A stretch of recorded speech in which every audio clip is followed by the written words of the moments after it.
Hello, hello, hello, hello. We are live. Microphone on. Something's coming on for somebody. Hi, so welcome to my voice modification workshop. We're going to be going through all of trans voice today, whether you're feminizing, whether you're masculizing, whether you're androgynizing. We'll just be going through the entire process, start to finish. And then right at the end, we'll have a little bit of one-on-one time for anybody that wants it. Today, I'm feeling a little bit ill and I'm a little bit tired, so we might not stay as long as we often do. Sometimes these workshops have gone like 5 hours long or something crazy. So we'll probably cap it to about 3 hours today. But we'll see how I'm doing as we go. Also, excuse me, coughing lots. I should have had a lozenge or something, but oh well. But yeah, okay, cool. All right, let's get into it. So, firstly, some rules and etiquette for the Discord people. If you're here in one of the Discord calls, firstly, thank you so much for coming. Is there sound right now? Chloe, you should be able to hear me. Just double check Trans Academy, guys. You can still hear me, yeah?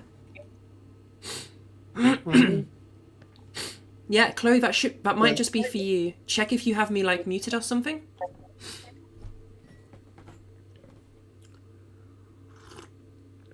Check my volume on your end, or try reloading Discord, or check if like the sound is working on your computer at all. And then other people in Trans Academy can help you figure out your sound. Yes, for everybody else then. In terms of workshop rules and etiquette, this applies to the Discord people. It's basically just be respectful of a learning environment, be respectful of your fellow attendees, and keep things on topic. What this means is I do ask that we don't have any shout outs while I'm laying out information. There will be points where you can participate through the workshop, sort of as we go through each different subject matter. We'll go into exercises for you to explore these, and you get to join in for those exercises if you choose to. You're not obliged to. You could be muted the entire workshop if you want to. It's just for those that want that. Also, if you do have questions about your voice that is off topic from something we've discussed, or if you just want one-on-one attention with your voice, then we'll do that at the end. After I've gone through the whole spoken portion, then we'll just spend some time doing one-on-ones until either we run out of people or I get too tired. In terms of as we go through the exercises, I probably won't be giving you much feedback during those. If there's something I hear it's that's clearly wrong for a particular thing and I can cover it quickly, then I'll cover it, because everybody can learn from that. But I'm not going to go super in-depth on one-on-one stuff until we get to that one-on-one portion. Okay. Are there any questions about that? Oh, and you can either ask your questions and stuff in the chat, or you can ask out loud when I ask for questions. That's sort of whatever you prefer. And also remember, if you're on Discords, remember we are streaming right now. You can see somewhere below me is the YouTube. It's at youtube.com/@transnetwork-12. That's where we're streaming right now. Okay. Hopefully that's clear. Any questions?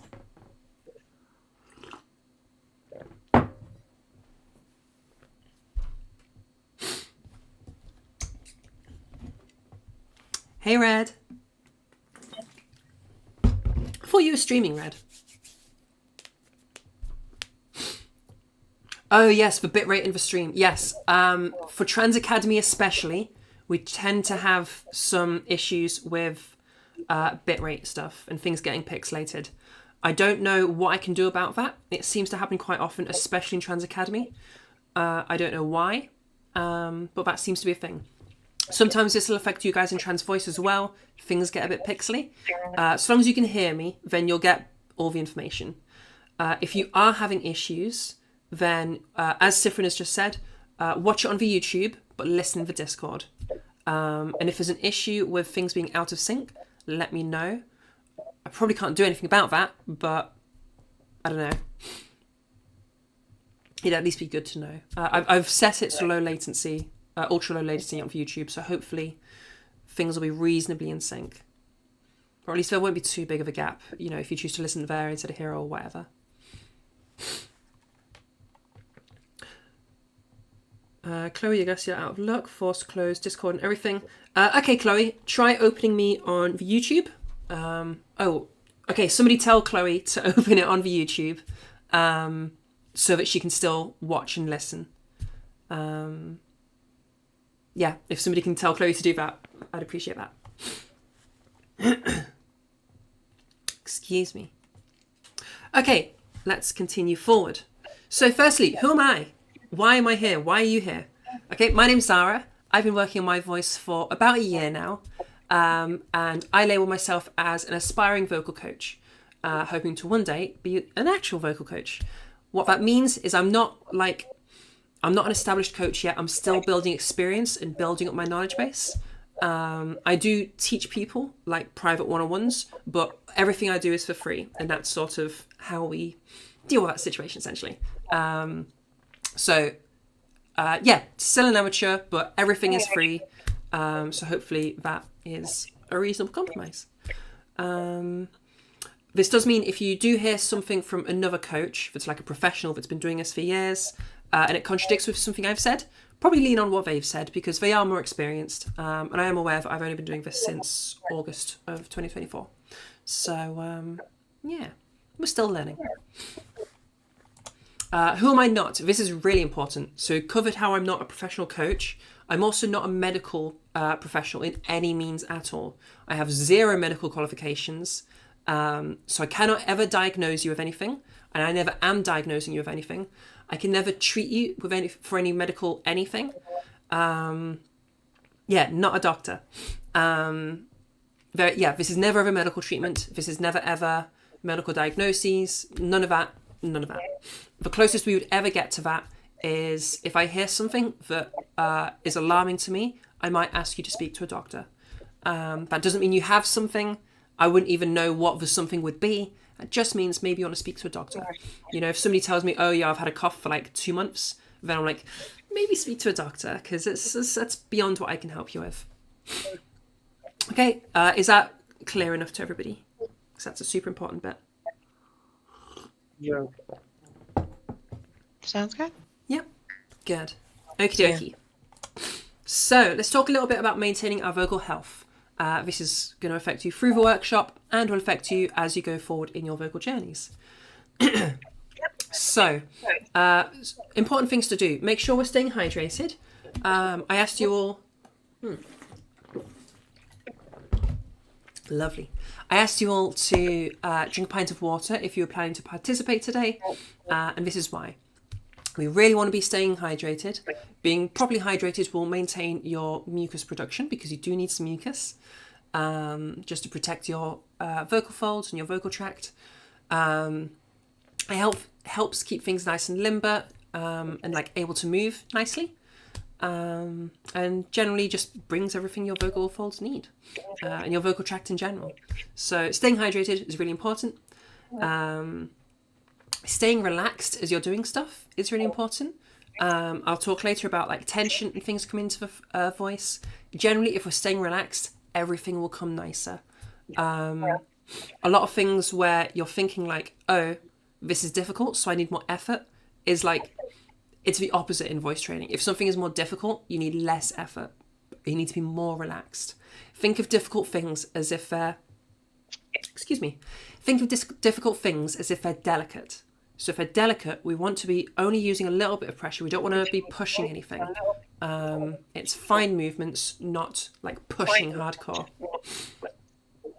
Oh yeah, somebody is echoing a little bit. So if they can check for that.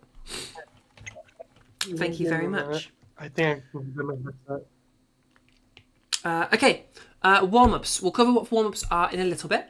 But what warm-ups do is they will increase blood flow to the region. There's a few different ways we can do it, but they increase blood flow to the region. Excuse me, I'm going to be doing that a lot, okay? They increase blood flow to the region, which is going to help with the hydration aspect. As we drink, the reason I asked you guys like an hour ahead of time to drink a pint of water is because for your vocal folds to get hydrated, they don't get directly hydrated from you drinking because that goes through the food hole. You have your pharynx, which is where food and water goes through, and some air as well. And you have your larynx, which is where it's just air. All of our vocal stuff is contained within our larynx, okay, at the front. So drinking doesn't hydrate it at all because it's the other hole. Otherwise you'd like choke on the water or something. So we have to drink reasonably in advance so that it can go through the whole process of digestion, enter the bloodstream, that blood come to the area and rehydrate the vocal tract. So some warm-ups can really help for increasing blood flow to the area. That'll help provide that hydration and just anything that is needed at the time. Warm-ups will help with. Also, again, they help keep things nice and limber.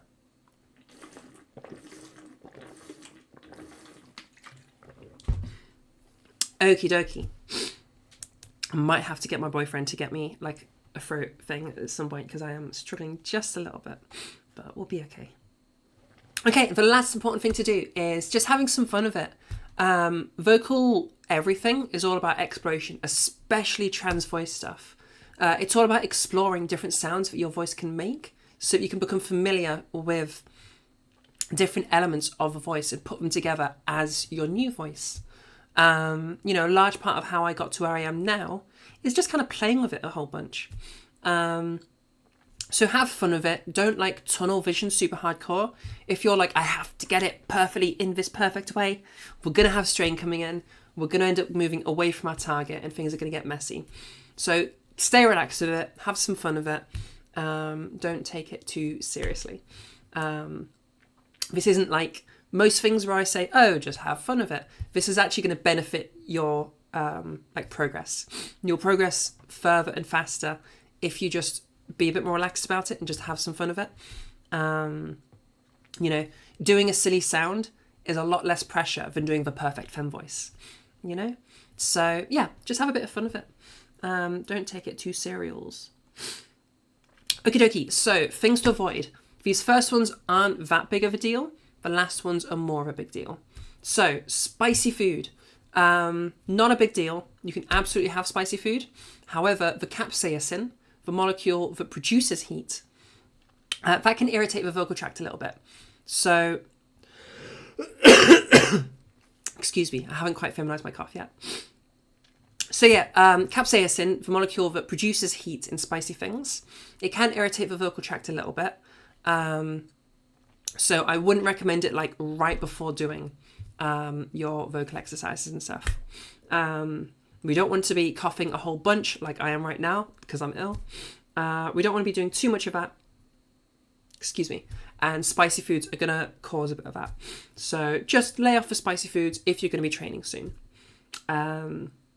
Caffeine. Caffeine also irritates the vocal tract. So everything I just said, as well as it also dehydrates us a bit. So all the good things about hydration we're going to start losing and we're going to have a bit more irritation. So again, things can be an issue. Can coughs be feminized? Coughs can absolutely be feminized. I'm currently working on that. I'm just not in the habit yet. Is a bit more feminized. I'm still working on it. Remind me later. We'll talk a little bit about coughing, but not right now. Once we've done warm-ups, then I'll talk about that if you want. Coughs are pretty simple to feminize. I'm just not in the habit yet. But yeah, so caffeine can dehydrate us a bit, and it can also irritate the vocal tract, like we said earlier. I would say, again, caffeine is fine. You are allowed to have caffeine. Just don't have a bunch right before doing your voice training, and keep, as you are through the day, just keep it within moderation, 4 or 5 Red Bulls in a day is going to be a lot for your body to handle. So, yeah, just keep it in moderation, keep it chill. Okie dokie.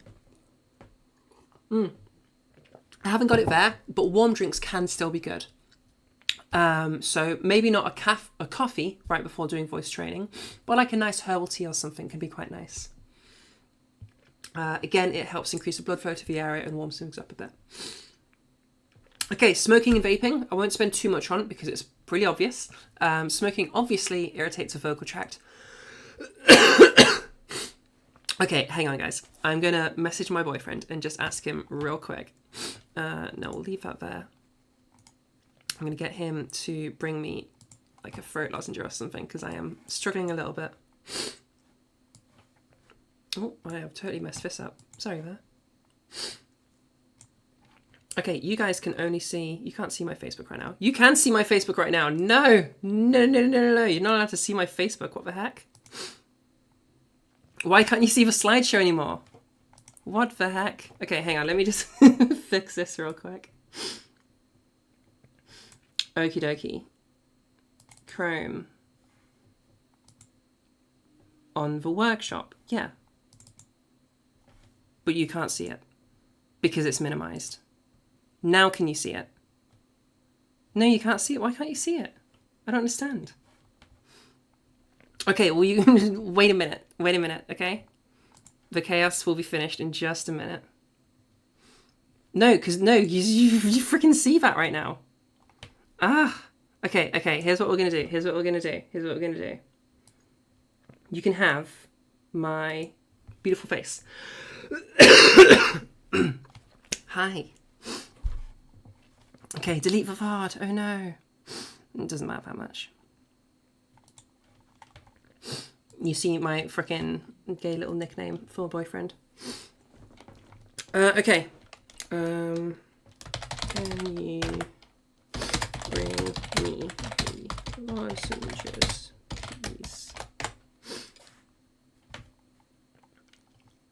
Okie dokie. Okay, so now if I go back to presentation, it should be on the presentation itself. Yes, perfect. Okay, sorry about that, everybody. Because I'm struggling.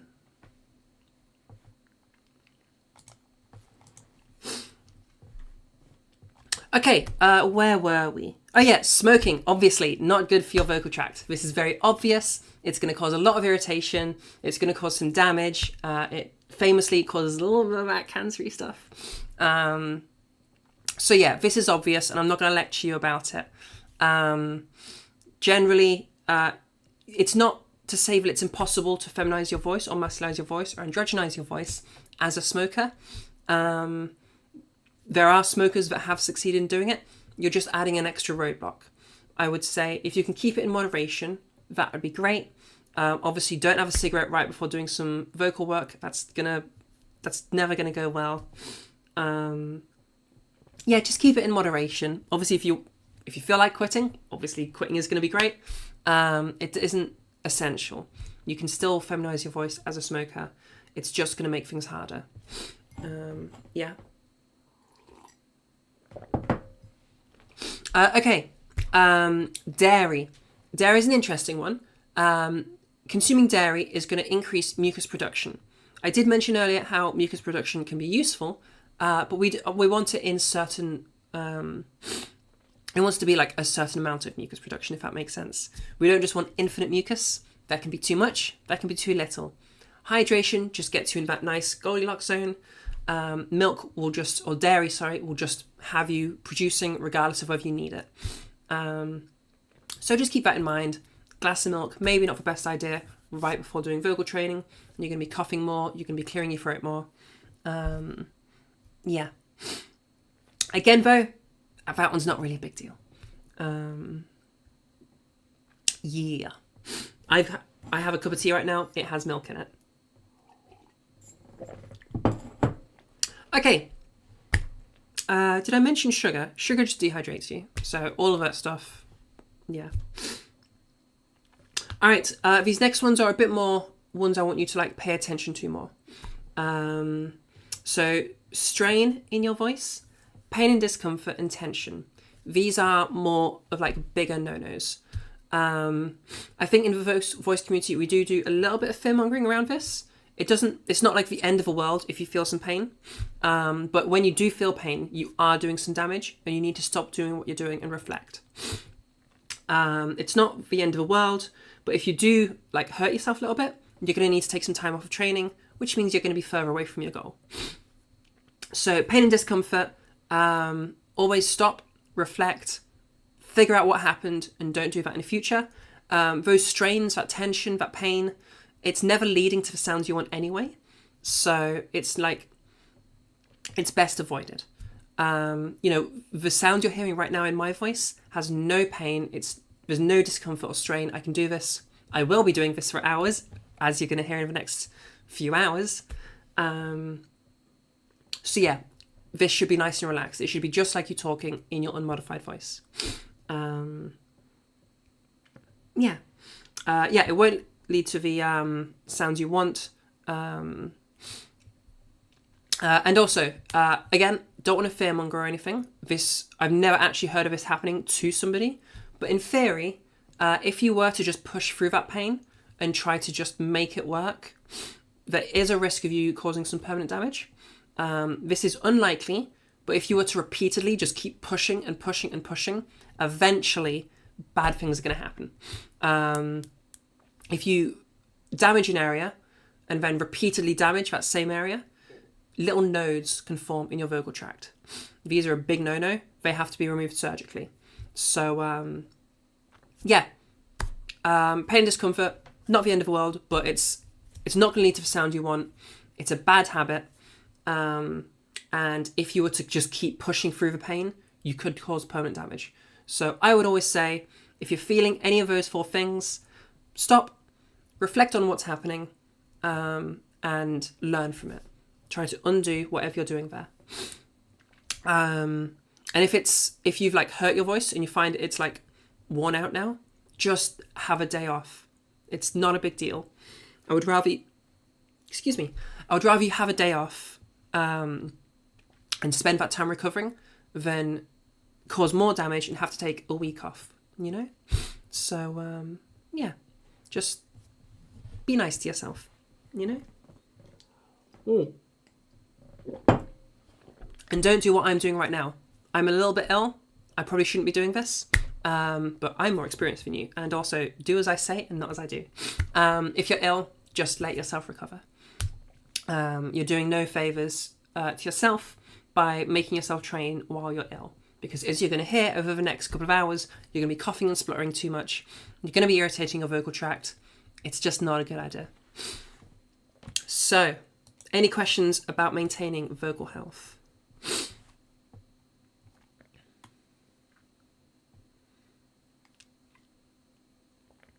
Oh, Madeline said she likes my hair. Thanks, Madeline. I like my hair too. I just got it done a couple of weeks ago. I have a question. Yes, go I'm for just it. wondering, how much dairy is too much dairy? That's a good question. I don't even know how much dairy is too much dairy. I would say it's not a big deal. If you know that dairy is a big part of your life and you're constantly consuming dairy, then it's maybe too much dairy. I would say if you're drinking or consuming an average amount of dairy, you're probably fine. It's super not a big deal. I would just say don't have a ton of it right before doing voice work. So if you know you're going to have like a sit down 20-minute train within the next hour or so, then lay off the dairy. I suppose, Cyprian has laid it out perfectly there. It's too much dairy if you feel it's hindering you. So if you're like, I'm very phlegmy, I'm very mucusy right now, I'm having to clear my throat all the time, it was too much dairy. Listen to your body.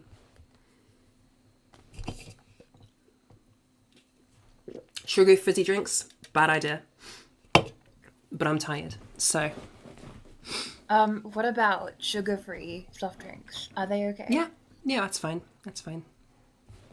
It's for sugar more than for fizzy. The fizzy's fine. You can have carbonated water or anything. Okay. Tara asks, sometimes you notice that when you maintain your voice for too long, it starts to dip. When that happens, you pause for a moment, listen, and readjust back to where it was. Yep, that's perfect. Whenever you notice that your voice is just trailing off, just so long as you're noticing that, then it's a learning opportunity. It's always good to notice mistakes and then fix them. It's only ever bad to make a mistake if you don't notice it happening. So mistakes are learning opportunities. There's nothing wrong with them.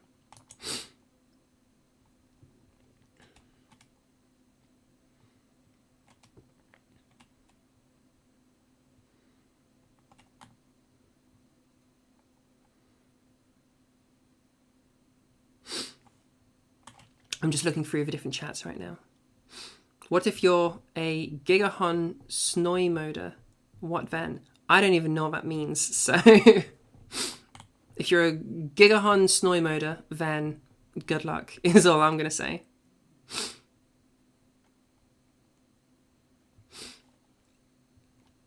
And yes, being healthy does help.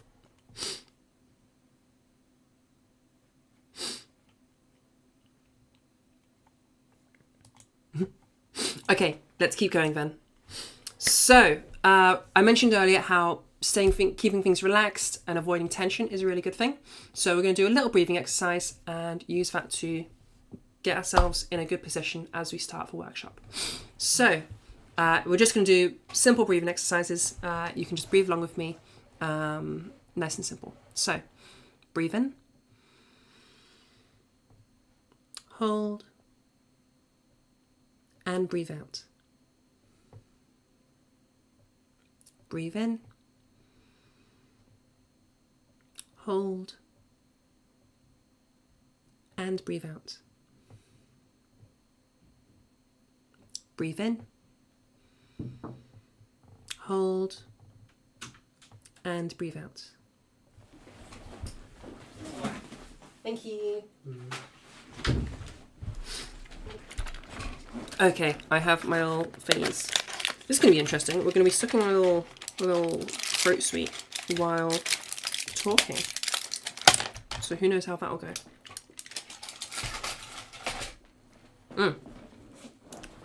Okay. Okay, if it's inside my mouth, I can still talk.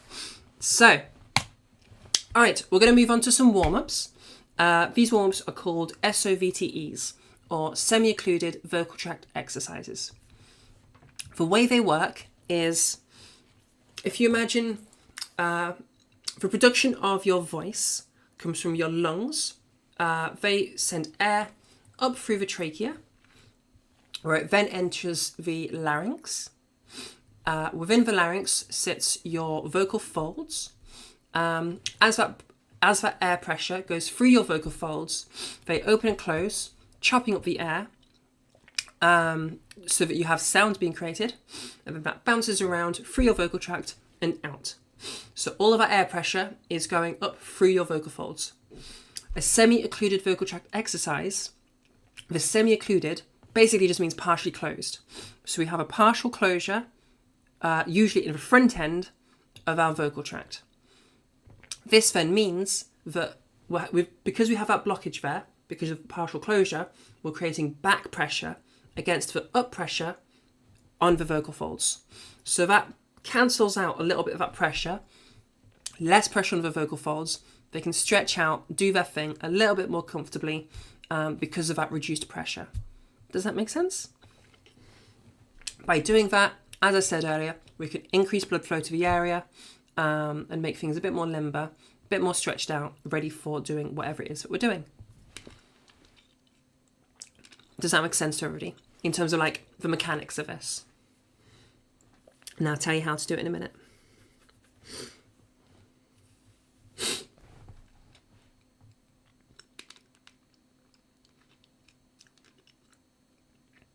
Okay, I'll assume that makes sense. So, in terms of how we actually do this. So, there's a handful of different partial closures we can have. I'll say a hum in theory works, but not very well. Humming is like the least good softie. After that, we have pretty much every other softie. So we can have like a lip trill. Or we can have tongue trill. We could have the letter N. Or a yang. Or there's so many we could do. A Z. Or an S. No, an S would just become a Z. Yeah, it just becomes a Z, whatever. Not an S, a Z though. Yeah, kind of elongated sound. And we're going to just move around in our pitch as we do that. So I'm trying to think of any other sounds off the top of my head that would work. That's some good ones to work with. I find most people Most people find the lip trills and the tongue trills as the easiest. So just the real simple one is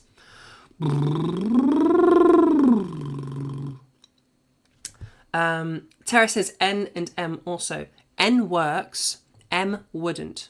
Because M is just a hum. And humming, remember, doesn't work as well as other stuff. You're trying but can't succeed. If you're struggling with a lip trill, what you can do, apply a little bit of pressure on your cheeks, and that will reduce the amount of air pressure needed in your mouth to do the lip trill. Okay. Some people find that helps things just be easier, I suppose, with a lip trill. Gives them a bit more control. So have a go with that if you're struggling with lip trill. But I mean, if the lip trill is difficult, you could do the tongue trill. You could do the letter Z. I struggle with the letter Z. You could do the ying.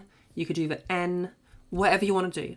They're all fine. You feel like a horse? Yep. I often say if you can't figure out how to do like the lip trill thing, just do like a horse side, like.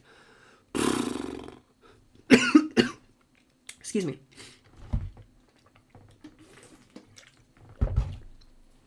Yeah, just do like a horse thingamajig, and then like hum through that, and then just go up and down with that,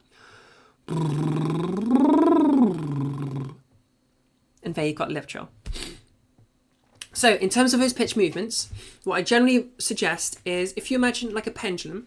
Pendulums you can think of like they're high up and then they slowly flicker. What's even the word I was looking for there? Flicker out of energy.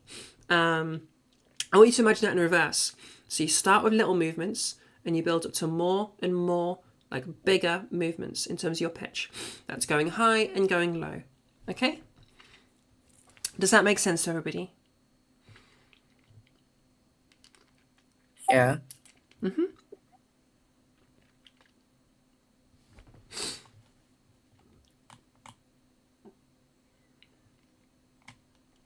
If you increase pitch, you'll notice that it hits a sort of breaking point. If you're hitting that breaking point, that's your body wanting to move into M2 or falsetto. Just let it do that. Nice and easy. In mine, you'll probably struggle to hear that breaking point because I've got it moving very fluidly from like my normal voice into my M2 falsetto range. So just let it do that nice and easy. Yeah, Sloan, we have a few issues sometimes with the frame rate over at Trans Academy. I think because it's more popular, we end up having like more strain or something. I don't really know how it works. But yeah, so if you're having frame rate issues or if it's all pixelated, then try like watching it from the live stream and listening to it through Discord. And a reminder, the live stream is at youtube.com/@transnetwork-12. It should work a bit better on there. Oh yeah, also it does just come back sometimes. You gave them started doing Zeds. If Zeds work, then that's totally fine. Do I call you Lavender? I'm calling you Lavender until you tell me otherwise. You got it? Got to hold the air in your chest and really push. The horse trick helps. You shouldn't need to push too much, but if it's working, then it's working. That's fine. Microphone on. Hey, I just have a little quick question about the tongue go trill. for it. Absolutely. Does it sound like this? Like, is it like that, or is It it? sounded very short there, so I could barely tell. Okay, hold on. Try to sustain it. Oh, it's my mic. Hold on, my mic's not picking it up. Oh, in your settings, you want noise suppression turned off, and you want your input sensitivity set all the way to the minimum. Yeah, let me go. So voice and video. Mm-hmm. Set that down. Can you hear that now? It's still very short, so can you maintain it? Like that. Oh. Yeah, you're cutting out super hardcore. I'm not sure what's happening. Damn. Excuse me. Sorry. Darn. No worries. D, I can't see your full name because of streamer mode, but D has a suggestion there to do with command prompt stuff, so maybe that'll help you. Command prompt stuff. Yeah, see if that helps you. Oh yeah, push to talk could probably be the easiest way. That's a good suggestion. Lavender, I was just saying, yeah, Zeds are totally fine if that works for you. Oh, hold up. And I You hear that? oh, go on. No, you said I turned off noise suppression entirely, but you Do still it once couldn't more hear for it. me. It's still cutting out like a whole bunch. I'm not quite sure exactly what's happening there. But it should sound, if it sounds like this. I was trying to do the Then you're tongue doing one. it right. Oh, the tongue Or- one. Okay. Yeah, I It got sounds it. It like sounded that, like then yours. you're doing it right. And then you should be able to move it up and down in pitch. So, Hi, Mm-hmm. what is the URL for the live stream? youtube.com/@transnetwork-12. It should be below me now, but I understand if you're having frame issues, then you might not be able to see that super clearly. Can you do it I in French? just find the handwriting a little hard to read. Yes, yeah. A lot of people have said that, and at some point I will just give in and change that. It's just, it's such a pretty font, but no one can read it. Ugh. Wormy asks if Sorry, you can do it was with that French R. youtube.com Go on. /@transnetwork12 or? There's a dash before the 12, but yeah. Also, I think if you just look up Transnetwork on YouTube, I think we show up as the first one now. If it's the same logo as you're seeing on my thing, then... I don't have the logo on my thing there. Never mind. Somebody just linked it for you. There you go. Wormy asks if they can do French R. If a French R is this, then yes. That curling your R thing, if you can just sustain that, then yeah, that's that.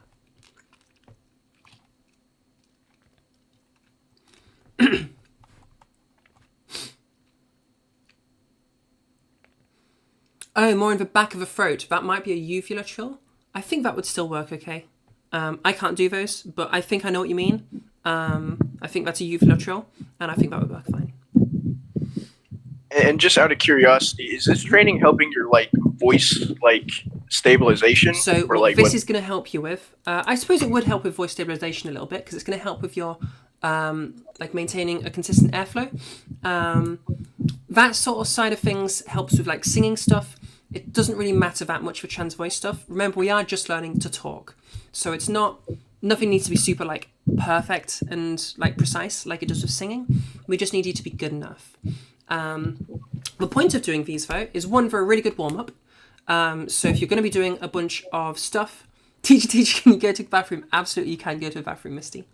Yeah, the point of doing this is obviously to warm up your voice, to get it prepared for doing whatever voice work we're going to do.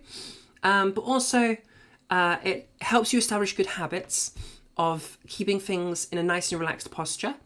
It also helps you for like building good habits with practice.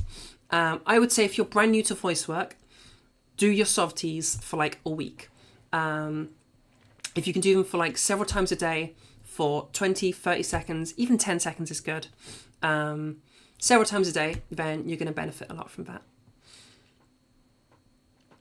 Oh yeah, Trans Academy, you can't send links, I'm afraid, unless you've been in Trans Academy for 20 minutes. So you can show that later in the workshop.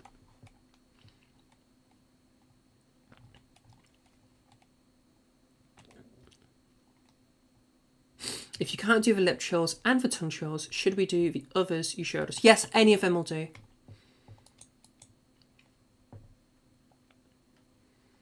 Lastly, the absolute best one we can do, okay, that trumps all the others. It's the best, but it does require a bit more setup. This straw is definitely not clean, but we'll be all right. Okay, if you have water on you, that is a good way to get around it as a screenshot. Yeah, if you have a straw on you, this is the absolute best. Nothing beats it. Softie. Instead of having that partial blockage, that partial closure, we can use water instead to be that kind of blockage. because water will still be able to like blow through it, but it creates the absolute optimal and perfect pushback, that extra pressure against your airflow. So you take your straw, dunk it in maybe that much. You'll know how much to dunk it in once you're going. You should feel some resistance, but it shouldn't be like difficult. So straw goes in and blow some bubbles. Then as you're blowing your bubbles, start adding sound to that.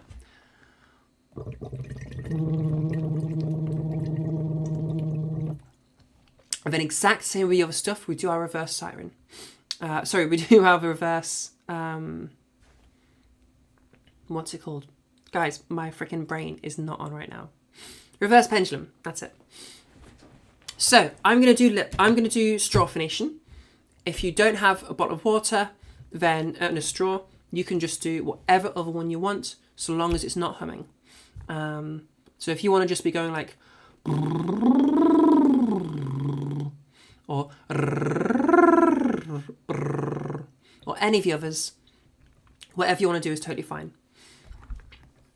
Okay, but I'm going to do straw phonations because it's the best one and I'm a little bit off. So let's get going with that right now. You can follow along with me or do whatever you want to do, I suppose. I would say follow along with me.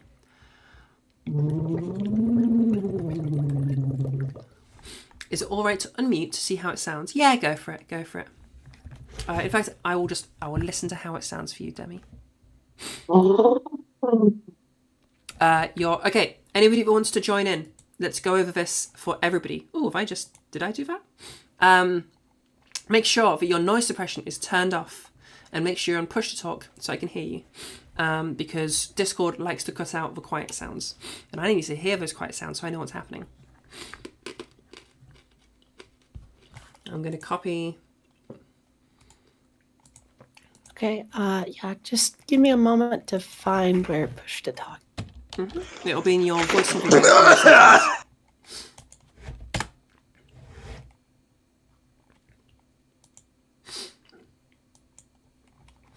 Thank you, Trans Academy. I've just copied that over into Trans Voice as well. I may as well put it in Trans Network as well. In fact, I'm just going to straight up steal that image. Let's save that image. Because I should be giving that out to people. Oh, bye, Sifrin. Thank you for coming for a little while.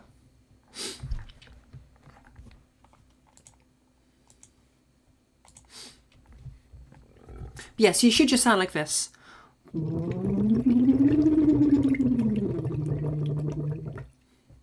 Yeah? All right, any questions before we go into it?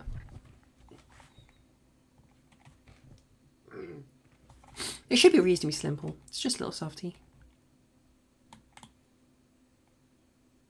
The back of your throat hurts a little when you raise your voice with the Zs. Is that normal, or it feels more like straining than hurting? Yep. So that's some strain. That's something... Excuse me. As I said earlier, that's something we want to avoid. So if you're feeling strain... Excuse me. If you're feeling strain as you do this, especially it'll be like as you go further in and out, like higher and lower with your pitch, then that's where it's going to start coming in. So you want to avoid that. Instead of pushing, keep things really relaxed. We want to be more relaxed as you go higher and lower in pitch. Okay? Relax more, not more effort. Should you be raising your larynx for this? Your larynx can be whatever you want it to be for this. It doesn't matter. Does straw phonation lower the larynx? It does not. It just it keeps things in a nice and healthy place. It increases blood flow so that when we move on to doing our actual voice work, things will be in a healthier and more limber place. You should be able to move things more after doing it. Any good way to overcome being too shy to do this out loud? I'm afraid not. You just got to go for it. I would think the straw phonations are a lot quieter, so... Can you show the other elongated sounds?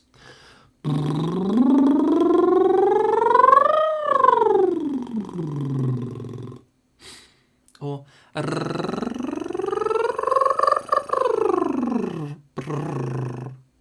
I lost it a little bit there. And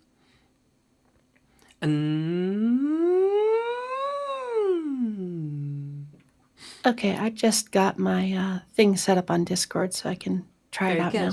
What was your question? It was just seeing if mine sounds right or not. Yeah, go for it. Let me have a hear.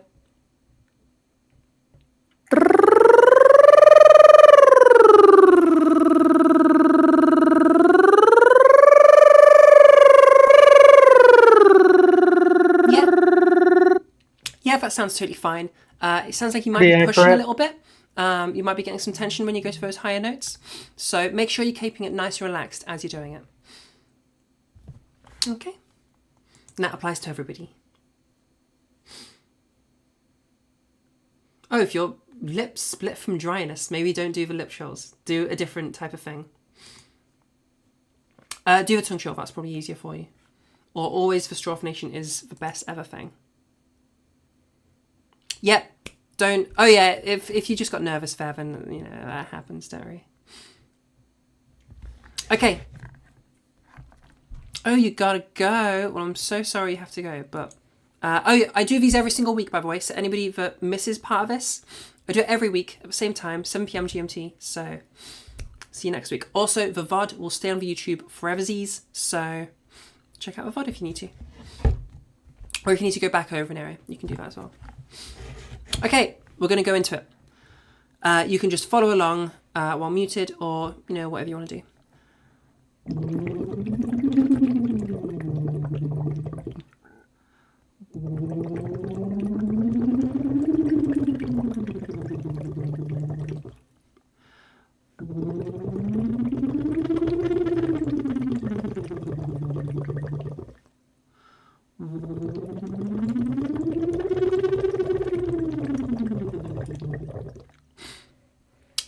Luna/Cypher says other people with an inner monologue can hear the sounds without doing anything out loud, but it doesn't actually help the muscles. For this one, this is only for the muscles, so you're not really going to get much benefit just hearing it in the inner monologue.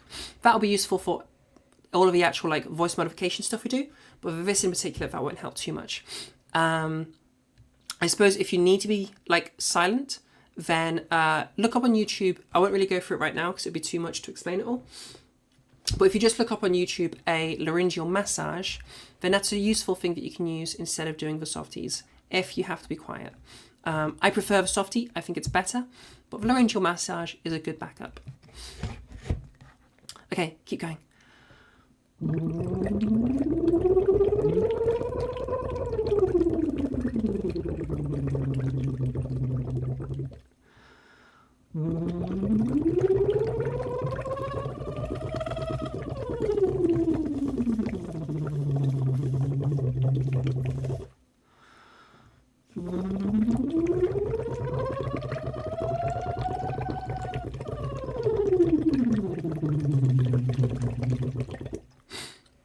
If you don't have a straw, that's okay. Just do any of the other softies we mentioned. Your voice cracks a lot when you do this. You're probably having an issue between your M1 and your M2. So keep things nice and relaxed and make sure that you're able to just smoothly move between that falsetto and that normal talking. Okay? All right, I got to the ends of my voice range there. If you get to the end, we'll then add a last little thing of doing a little siren. So it's going to sound like this.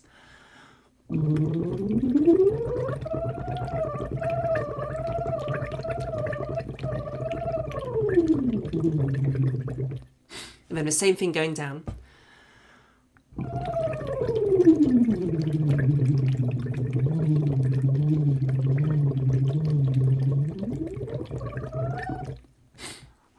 Okay, and that is our little warm-up. Yay, well done, you're warmed up.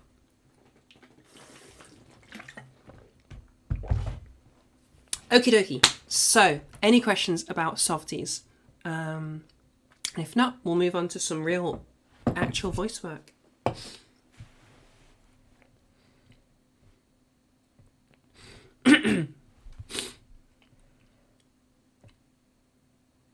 Okay, let's go forward then. So this is going to be our very first bit of actual trans voice stuff. So vocal weight or glottal quotient. I mentioned earlier how air comes up it interacts with our vocal folds, you sort of chop it up, and that produces sound.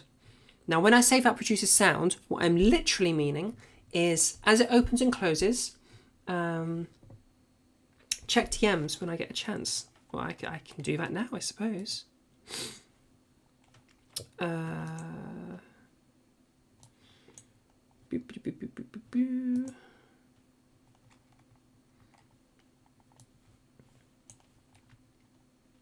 Oh, thank you. Yep, I will use those. Thank you. That's super useful. Okie dokie. Yeah, so vocal weight or glottal quotient. I mentioned earlier, air comes up through the vocal folds. They open and close, which chops it up. Now, them opening and closing, the rate at which they do that is pitch. Okay? So if you've seen like the hertz of a pitch, so for example, maybe a sound is at like 200 hertz.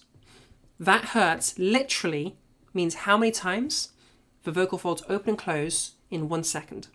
Okay? So if a sound is at 200 hertz, they've opened and closed, they've gone like closed, open, closed again, 200 times every single second. Okay? They go real fast. Okay? Now, during that close, open, closed, we call that a glottal cycle, by the way. That close, open, closed, we can have variation between each of those individual cycles. Okay? The more time we spend closed during that cycle versus open, the heavier the sound is going to be. Okay? We could call this a more closed quotient versus a more open quotient. Does that make sense? So how long they spend closed versus how long they spend open within an individual cycle of closed, open, closed. Does that make sense to everybody in terms of mechanics?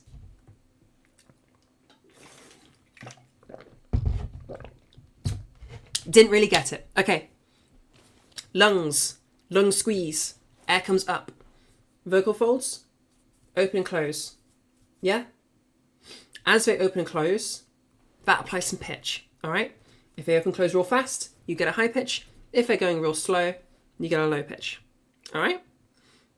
As they're doing the opening and closed, if they spend more time closed than open each time, then it's going to be a heavier sound. If they spend more time open than closed, it's going to be a lighter sound. Yeah? So we call that an open quotient if it spends more time open, or a closed quotient if it spends more time closed. Yeah? To give you a demonstration of that actual sound, okay, if I go for a more closed quotient, I end up sounding more like this, all right? It's a lot buzzier. It sounds kind of louder. It's not actually louder. It's just you hear it as louder, okay? Whereas right now, right now, I'm much softer, much gentler. I've got a lighter vocal weight and a more open quotient. Now, does that make sense?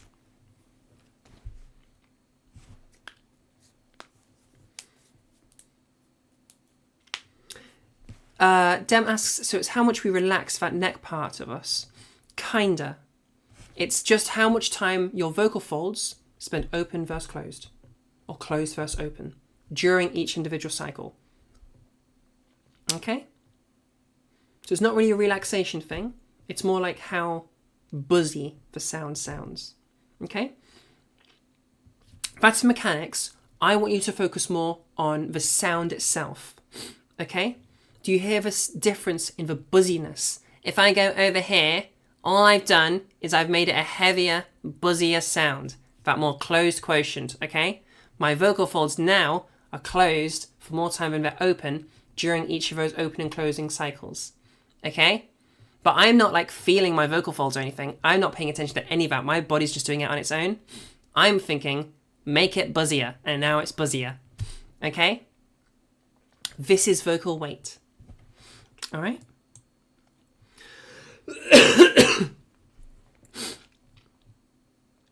Increasing weight doesn't actually increase volume. Yeah, so increasing weight, it sounds like it's getting a bit louder, but what's actually happening is your perception of it is getting louder, all right? So to you, it sounds louder, even though it's not actually louder. This is because humans use this as like a communication thing. So one, A more masculine sound is generally heavier than a feminine sound. Also, if you're doing like a more intense or like alerting people kind of a sound, like if we go into like the caveman days, if there's a predator, you're going to go like, predator, okay? Because you're alerting everybody. So we use this as an alert sound. So you always hear that as louder because your brain like makes you pay more attention to that heavier sound because it's like, oh shit's going down right now, okay? So that's why it sounds louder, even if it isn't.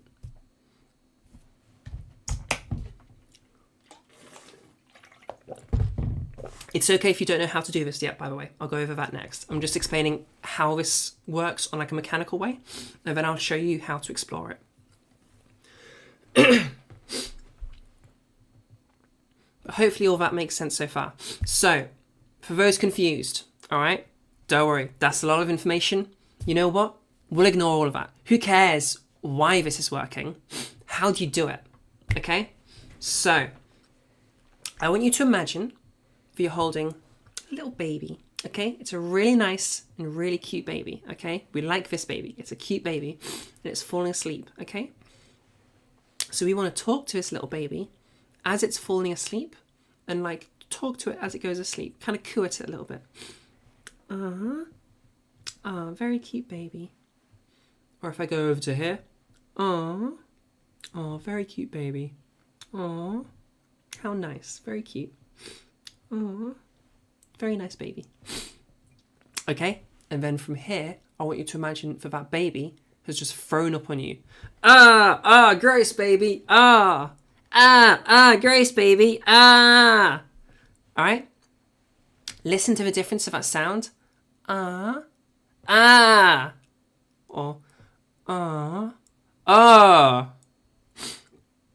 Do you hear the difference in that buzziness there? That's what I want you to focus in on. That buzziness or that roughness or softness, gentleness. Think of some words that you would use to describe that. How would you describe that change?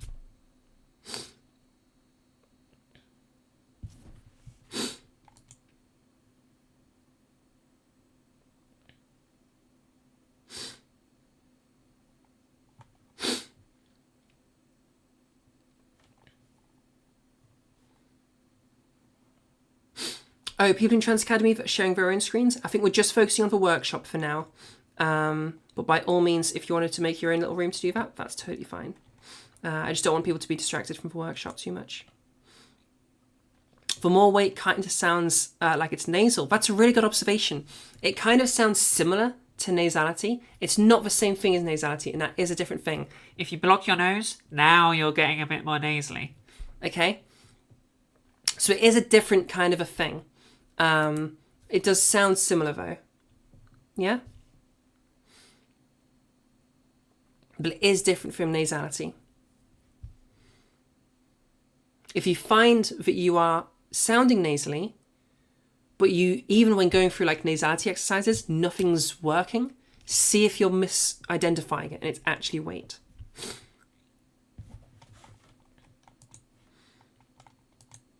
Okay, another way we can explore this is imagine like an ASMR voice. It's really, really gentle, okay? It's really soft, it's really gentle. That softly spoken ASMR. It's not a whisper, mind. It's just gentle, yeah? I'm talking really, really gently right now. Excuse me, guys. Really, really gentle, okay? Or if I go back over here, really, really gentle, yeah? Talking nice and gently. We don't want that audience to be really alerted and like bad sounds. Okay, this is ASMR. It's meant to be chill and relax. So really, really relaxed. Versus like a more sports announcer, like, hey, sports ball, things to do with sports. The batter is coming up. Okay? I don't know anything about sports, but like, hey, sports ball, things to do with sports. Yeah, this is the sports and coming to you. Yeah? So imagine that much more intense, much more impactful, much heavier. That's the difference, all right? Does that make sense to people? So again, if you're masculizing, you want things to get heavier.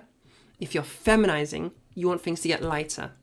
If you're androgenizing, you want to get somewhere in the middle. For those androgenizing, the way that works is essentially, let's say if you are AMAB, then you're feminizing, just not as much. If you're AFAB, you're masculizing, just not as much. You're going to like stop halfway. Does that make sense to everybody? Are there any questions?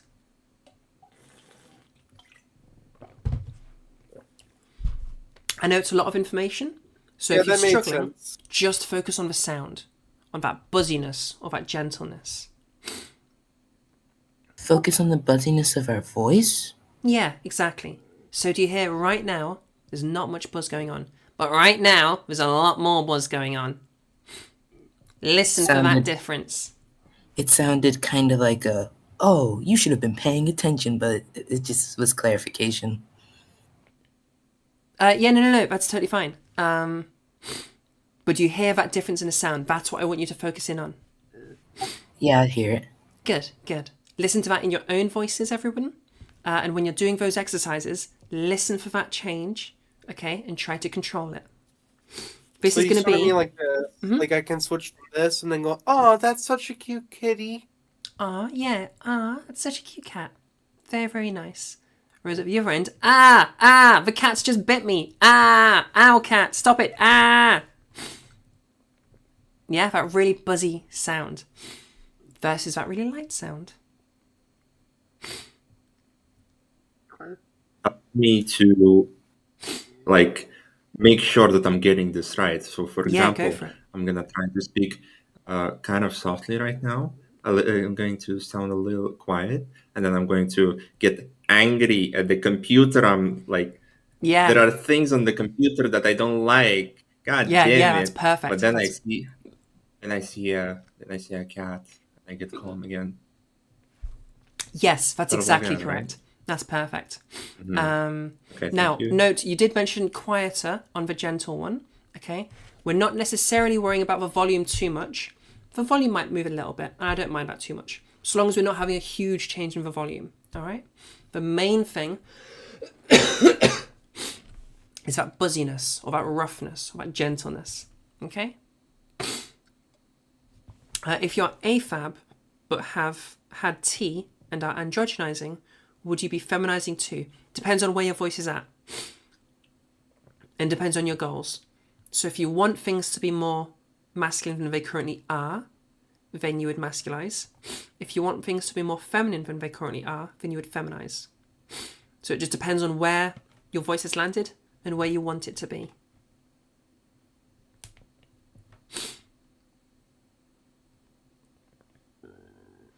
Is the rest a matter of habit? What do you mean by the rest? In terms of like habituating this, yeah, it's just a matter of practicing and habit. Okay, this is just the first thing though. There is more to a feminine voice than just this. So you'll notice if I just kind of talk in this really, really gentle manner, things still sound really masculine, okay? It's only when I add the next part that we'll talk about in a minute that things start sounding more feminine. You've always struggled with low weight, but being loud enough to be heard. Is it changing something else to be loud enough? No, so you just got to remember that weight isn't the same thing as volume. They're just tied in together. You might find that you need a little smidgen of extra weight to get a lot of extra volume if that's something you're needing. So if I go like, hey, you over there, hey, from across the parking lot, okay? My weight went up a tiny little smidgen there, but it was mainly volume going up. All right? If you're just doing a small change in volume though, you shouldn't need any change in your weight.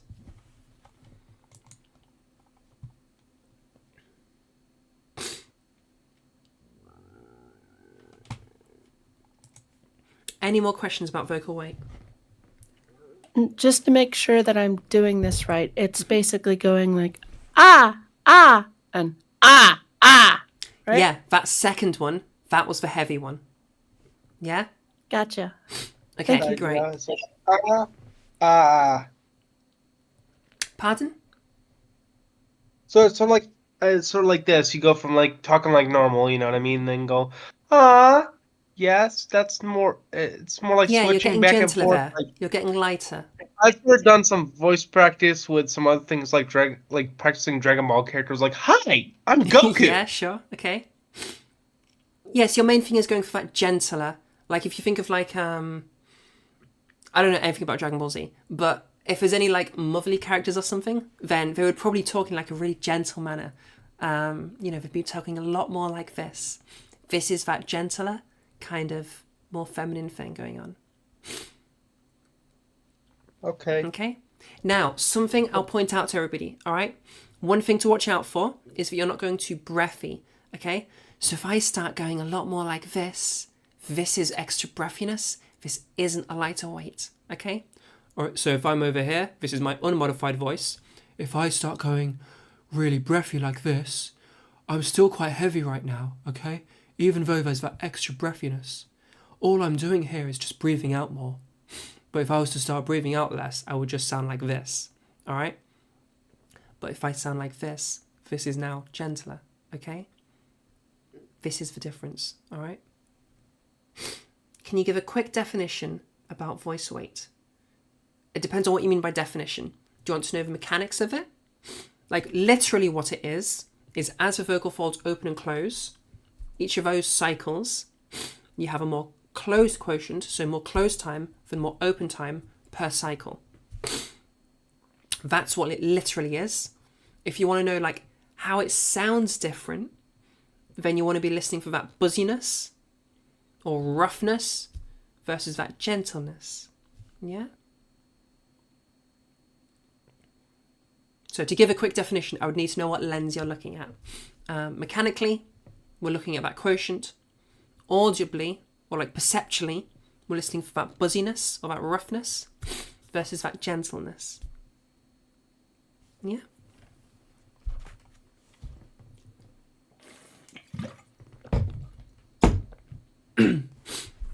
Yeah, you're looking for that like audible, perceptual kind of thing. So that rough or heavy or buzzy versus that gentle, soft, light.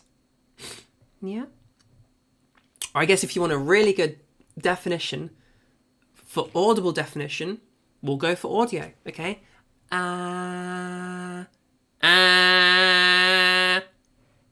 That's your definition, okay? Or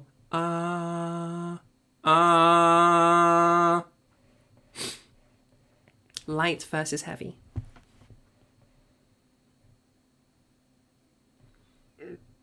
So if you're going for feminizing, you're reaching for the softer. Yes, exactly. No, it's okay. So how heavy your voice is? Yeah, sure. And you can replace that heavy word with whatever is most intuitive to you. So if this sounds if that sounds heavier, then you can use the word heavier. If it sounds buzzier, you can use the word buzzier. If it sounds like whatever word you want to use is totally fine. Your own perception is whatever is most intuitive to you is the best word for you. You can use whatever word you want as long as you're getting the right sound.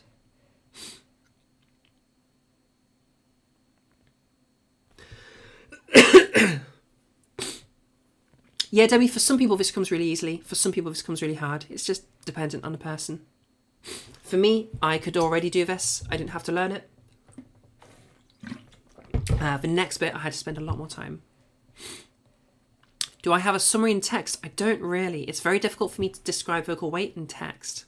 But you can, this workshop will be on the YouTubes for Eversies. So you can go back and rewatch as many times as you want to. No worries. Okay, think of any of your last questions on vocal weights before we move on. I'm going to pop to the toilet real quick. I'll be right back.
Okie dokie.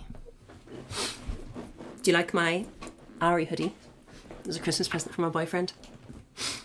For any Jaden fans.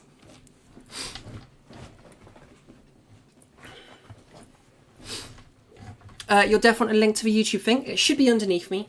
It's youtube.com/transnetwork. Sorry, youtube.com/@transnetwork -12. youtube.com/transnetwork -12.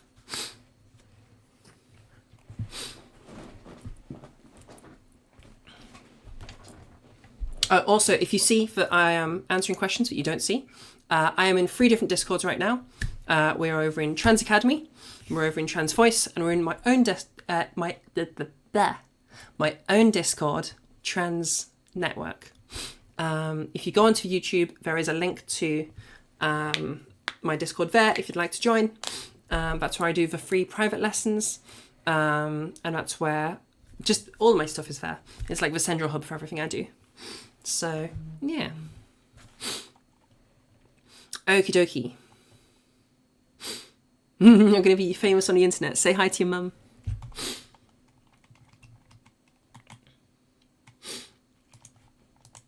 Okay, I don't see any questions about vocal weight, so we're going to continue forward.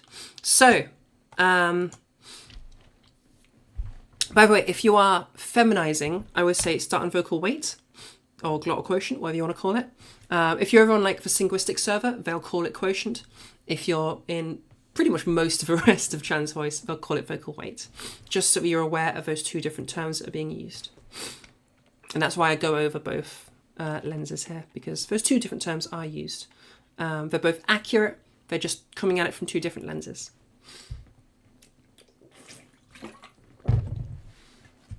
Okie dokie. So, vocal tract size and resonance, okay? Vocal weight, start there if you're feminizing. If you're masculizing, start here. It doesn't really matter too much, but most people find that the easiest path to do, just because of like biology and stuff. Okay, this is a little bit complicated, and then if I demonstrate it, it's super simple. So basically, as a sound travels through as a sound travels through a chamber, like a box of air, the size of that chamber will change your sound a little bit. A smaller chamber will produce a brighter sound. And a larger chamber, like literally larger, will make a darker sound. Okay? To really perfectly demonstrate this, here's my ukulele. I'm muting the strings so that there is no pitch affecting things. And I'm just going to tap the body of the ukulele. Okay, so that's the resonance of this ukulele. All right.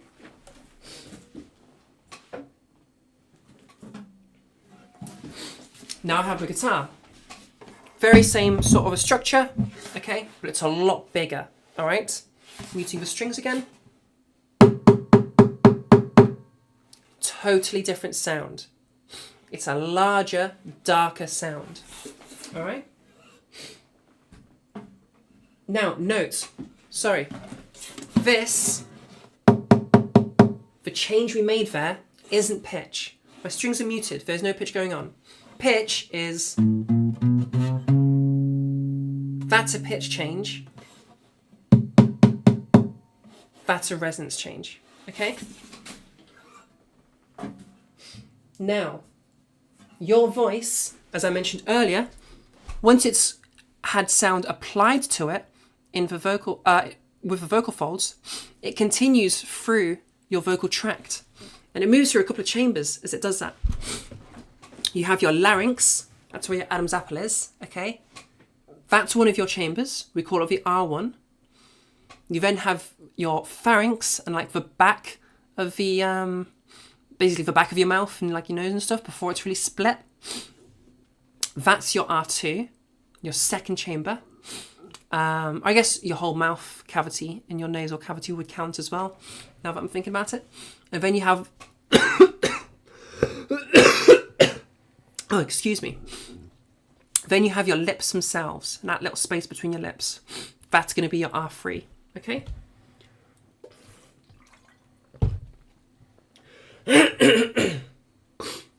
Excuse me. I am a little bit ill. So, yeah, we're going through those chambers.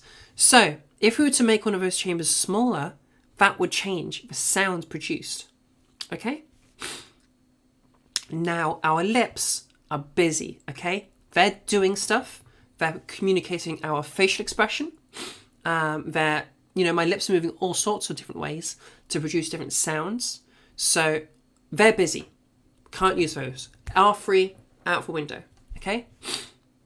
My mouth is doing a whole bunch of stuff. My tongue is moving all over the place as I'm producing words. It's busy. It's occupied. R2, throw it away. It's busy. Our larynx, R3, that ain't doing anything, all right? If you look at your Adam's apple as you're talking, it might move a little bit, but not really that much, okay? So that we can change, all right?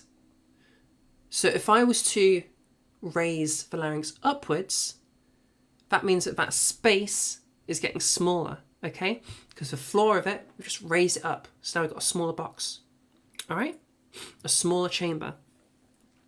So if I really demonstrate this, okay? Here it is down here. Here it is up here, okay? We can even do that tapping thing that we do with the guitars, the guitar and the ukulele, I should say, with our larynx, okay? I should do this here.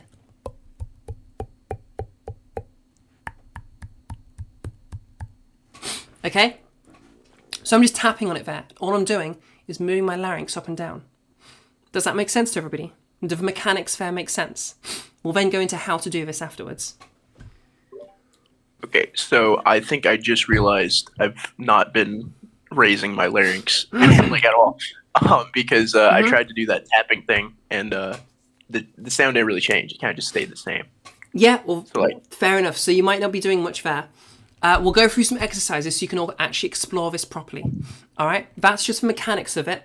I don't want you focusing too much on your larynx height as you're actually doing it, but that gives you an explanation of how this is working. Again, if you're over in Synguistics, they'll refer to larynx height. This is going to be this same stuff. Some people refer to vocal tract size. That's the same stuff, and I've explained why the size changes the sound. Some places are going to call it resonance, and that's just looking at it more from the sound itself. Okay? So if you're looking at it from the sound, we're talking about it being brighter or darker, that resonance change. If we're talking about size, that's the vocal tract size being bigger or smaller, which is creating that brighter or darker sound. Or if we're going for the mechanics, the larynx going up and down is creating that smaller size, is creating the sound at the end. Does that make sense? So that's why you have all those different sort of terms and explanations. It's just looking at different lenses of the process. Does that make sense to everybody? Yes. Yeah? Yes, Cool. it does. Okay, sick. Let's have a little play with actually doing this, all right? And you know what? This is going to be a brand new thing for this one. Screw Big Dog, Little Dog. I don't like it anymore, okay? I noticed people having like weird tension things and weird just things going weird with Big Dog, Little Dog. So we're ditching it. So if you are a lover of Big Dog, Little Dog, and if I've taught you Big Dog, Little Dog in the past, screw Big Dog, Little Dog. We've moved on. We've got a better one, okay? Okay, instead of Big Dog, Little Dog, which you may have heard of, we're going to do some whispered vowels. So when I whisper, okay, the vocal folds stay open. They don't close enough, all right? So that means for our normal pitch stuff, okay, for the big nerds, fundamental frequency, if you don't know what that means, don't worry about it, okay? This isn't quite accurate, but it's good enough for what we're doing, okay? Because we don't have our vocal folds opening and closing at all, for just saying open, pitch isn't being applied. We haven't got that sound actually happening. So there's no pitch, there's no vocal weight, okay? Because again, we don't have that opening and closing happening. So all we're left with is resonance when we're whispering, okay? Super useful. So now we know when we're whispering, any change to a sound is only happening because of a change in our resonance. So we know we're doing the right thing, okay? We're just moving our larynx up and down when we whisper, all right? Okay, so somebody mentioned voice tools. Something I'll quickly mention about voice tools is voice tools is only ever telling you anything to do with pitch. You'll notice I haven't talked about pitch yet. There's a reason for that. Pitch is like barely a gendered thing. I'll talk about that more later. But just where it says masculine and feminine for voice tools, completely ignore it, okay? Voice tools would kind of call this sound, or voice tools would tell me that this right now sounds feminine. This doesn't sound feminine to me. This sounds like a dude doing a high-pitched voice, okay? But this sounds a lot more feminine. If I voice tools would tell me that this kind of a sound, even though I would say that this sounds a lot more feminine, it would probably read it as masculine or androgynous. Because it's only looking at your pitch. So, yeah, just keep that in mind. Your pitch doesn't matter much. You can be a low-pitched feminine voice like mine, or you can be a high-pitched masculine voice. Doesn't matter. Totally ignore it. Okay, so whispered vowels. All right, so when we're whispering, as I said earlier, if I'm whispering right now, if I whisper like this, or if I whisper like this, the only thing that's changing is my larynx height. Okay, it's just my resonance getting brighter or darker. Firstly, can you actually hear that change as I'm doing it? Just to make sure that everybody can actually hear me whispering. Like, are my whispers coming through okay for everybody? I think my settings are all... Oh, Trans Network might not have been able to hear. Let me... I can hear you. Okie dokie. Give me just a second to change my settings. If you're ever doing this with a coach, make sure you're either on push to talk or your input sensitivity is set right the way to, like, all the way to the left on manual, and your noise suppression is turned off, like in those pictures we had earlier. Because otherwise, Discord will, by default, it will just mute those sounds. Because it thinks it's background sound. Okay, so all we're going to do, I want you to stay on the same vowel throughout the whole thing, okay? So we're going to go for an A to start with, all right? A in a whisper, all right? We'll start on a darker, and then we'll get it brighter.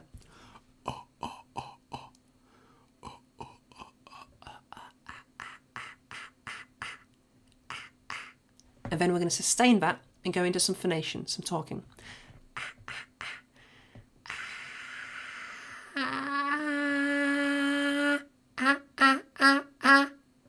Ashes to ashes. Now I'm keeping it super monotonous right now, so you can hear. That wasn't very monotonous. I'm keeping it super monotonous right now, so you can hear that the thing that has changed is my resonance. If I was to darken my resonance again,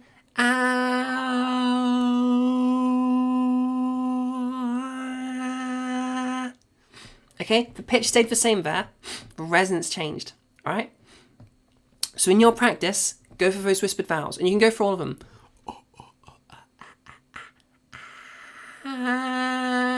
Ashes to ashes.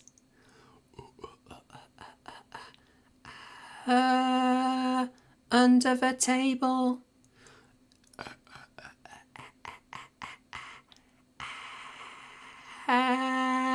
Echoing in the cave. I don't know. I ran out of things there.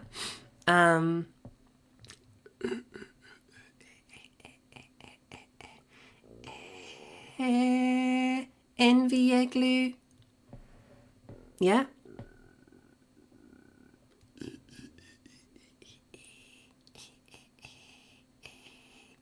Heat from fire. There you go.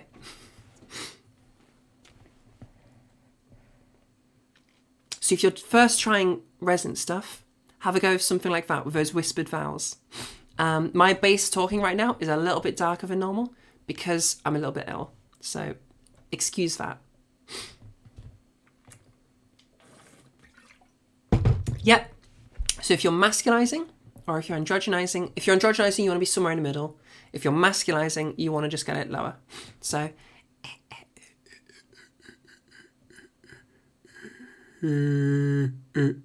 envy glue. Yeah.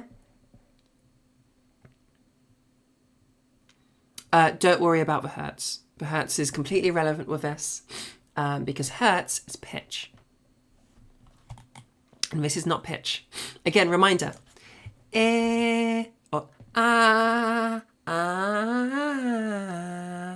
This is me doing different things with my pitch. But if I do resonance,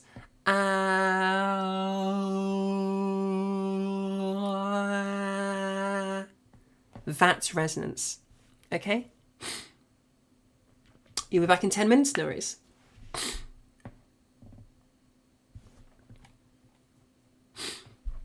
Does that make sense to everybody? Can everybody hear the difference between that and pitch? And can everybody do that when they're doing it muted?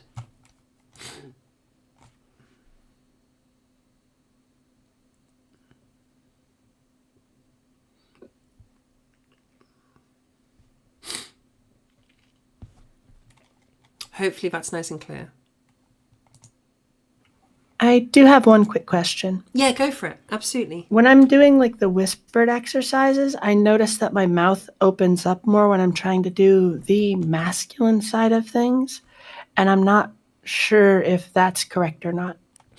So it shouldn't need to open up more. It should be the exact same amount of openness. What's happening there? Do you remember as I mentioned those R1, R2, R3? You're kind of cheating a little bit. You're using your mouth space instead of your larynx. You're probably using your larynx as well.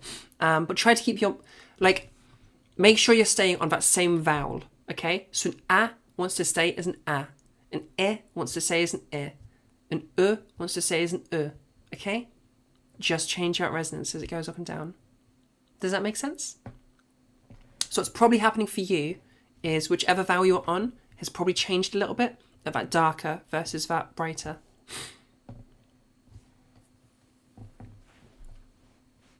Hopefully that makes total sense. It does. I'm just having a really hard time actually getting it to work now. Yeah, that's okay. This is quite difficult, okay? Some people find weight really easy. Some people find size and resonance really easy.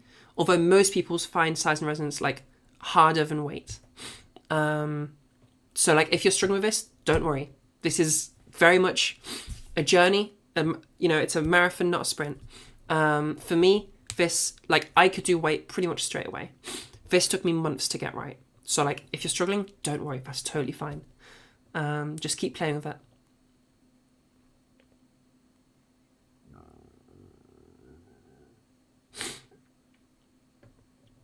And yeah, don't worry if this isn't feeling very natural yet.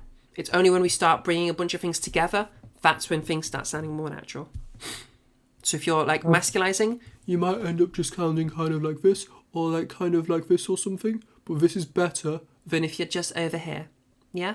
It's one of the steps.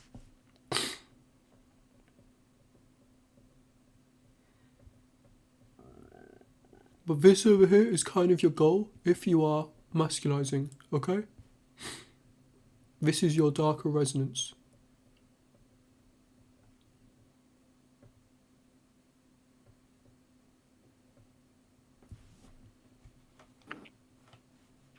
Any other questions?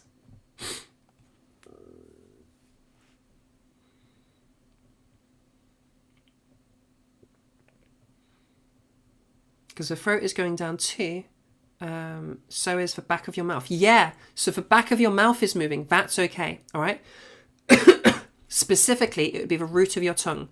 Your tongue, actually, the very back of it, the root of it, goes in your throat, essentially, okay? So that back of your tongue, real back of a tongue, going into the throat, is going to be more of that R1 space, all right?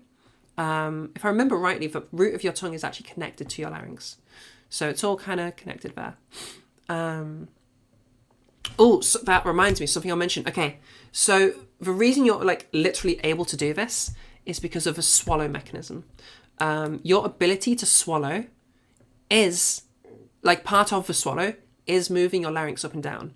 However, because of that, there was a technique that speech language therapists came up with called swallow and hold. The idea was that you would swallow, your larynx would go up, and you would hold it there. Okay, this is just for the feminizers. This is a horrible, terrible, bad exercise. The reason for that is it's not the only thing that happens when you swallow. A whole bunch of things happen when you swallow. And if you're holding all of that together and talking through it, you're going to have issues. Swallow and hold is very, very bad. Claire, you're saying you love swallow and hold? Get rid of it. Stop doing it. It's very bad, and it introduces strain very often. All your homies love swallow and hold. Get them to move on. Move on from swallow and hold. It's an old-fashioned thing. Just joking. Good. Because, yeah, swallow and hold, it messes you up. No, don't try doing swallow and hold, okay? It caused you to choke yourself. I'm not surprised. I don't know why SLPs thought this was a good idea. Yeah, those are the science people. Like, people that come from the medical world. How on earth they came up with that is beyond me. There are still some people on YouTube, very sadly, that are still talking about it. Cough, cough, Fairy Princess Lucy. Or Yuko EX. Yeah. It's so bad. It introduces issues. People get vocal injuries because of it. It's such a bad technique. And there's so many good ones that you can use now. Like for whispered vowels is great. So yeah, no swallow and hold. Just go for the whispered stuff. Yeah, you appreciate Yuko and others encouraging voice training, but you wish they would retract that. Yeah, it's so bad. Honestly, 90% of the content I see with them to do with voice stuff is like not good. And if I spoke to anyone about it, they would get that information. I would just tell them that for free. Like, the voice community is so open to telling people. You know, I've learned teaching from different people in the voice community over the past 6 months. I started in August, okay? And they've been so good for me, and they've been so receptive to me wanting to learn, and wanting to learn how to teach. Like, if you go to a vocal coach and you're like, I want to learn to teach. I appreciate that you can't like teach me to do that, but just any information is useful. They'll help you. And if they can't help you themselves, they'll send you to where you can get help. People want more teachers. Like, the industry's starved for it. So like, yeah, I don't know why they wouldn't just do a bit of research or reach out to somebody that's doing it professionally. But hey, we won't poop on other YouTubers too much, but I just really wish they would take down those videos because they're really, really bad. But yeah, swallow and hold is a really bad method. Stick with your whispered vowels. It's such a good method. Take a vowel, any vowel, and move it up and down within a whisper. Okay, brighter or darker. All right, and then always when you're doing that, move it into a sound afterwards.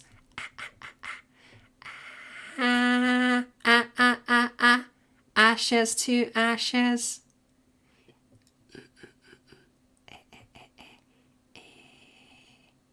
Heat from fire, fire from heat. Okay? I can't say heat from fire properly now because of Ziana from Trans Voice Lessons. I always end up saying it more American. Heat from fire. When you say ashes to ashes, can you say other things? Yeah, absolutely. I find it's easiest if you start on the vowel you were just using. So if it's like an a that you were just feminizing, or masculizing, or whatever you're doing, go into something that starts with a. Like ashes to ashes. But it could be anything, and you don't have to do that. It's just a bit easier on yourself.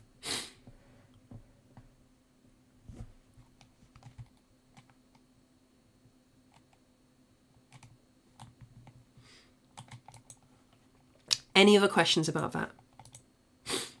And can you all hear how it's different from pitch? Okay? Versus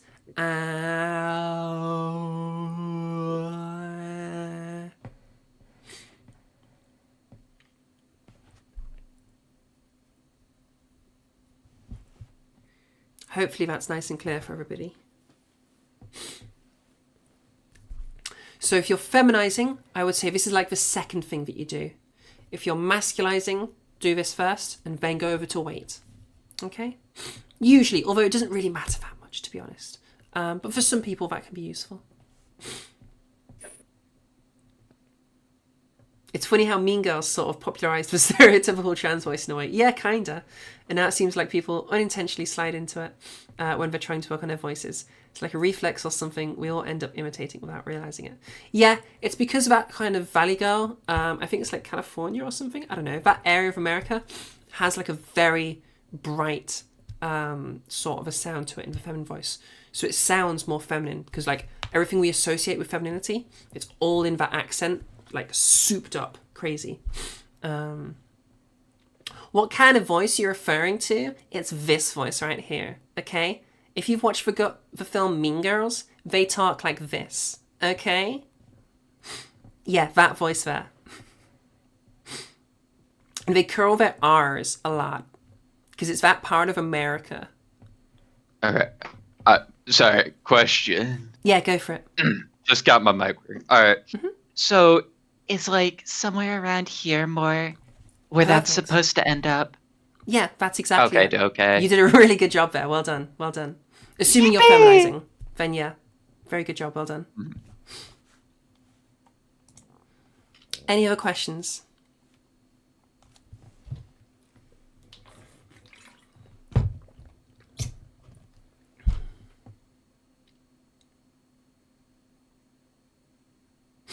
Also, Red, I didn't say hi to you earlier. Hi, Red.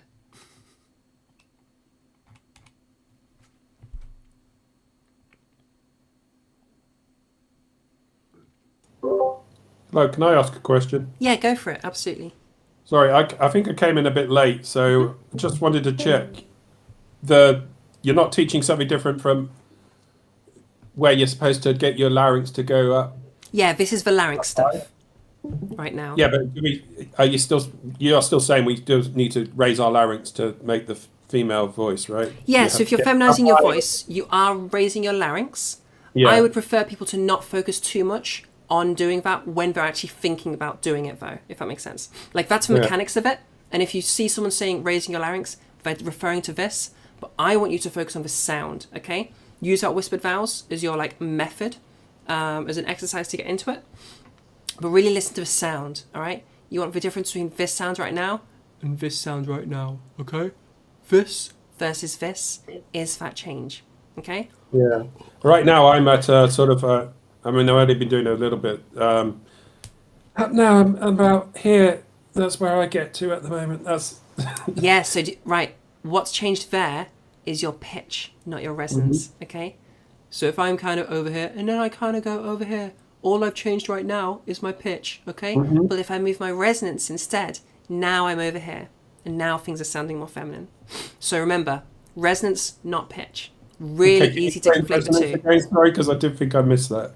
If I just get into it quickly again. Yeah. So if I go back over to my like more masculine voice, and if I kind of start, and I kind of start talking at a higher pitch now, all I've changed right now is my pitch. I haven't changed my resonance, okay? But if I change my resonance, now things sound more feminine, okay?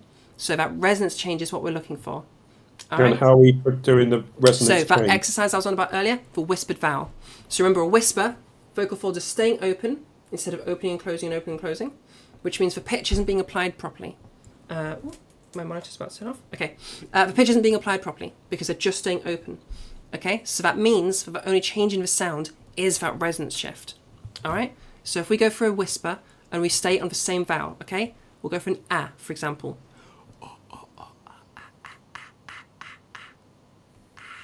Ah, ah, ah, ah, ah, and now I'm sounding over here. Okay? So that's what you want to go for practicing this. That whispered space, making that darker or brighter. And I'm sounding over here. Is that with me? I think you need to practice it a bit. Oh, you've run into a common issue, okay? Everybody pay attention to, so I'll demonstrate it now. If I go,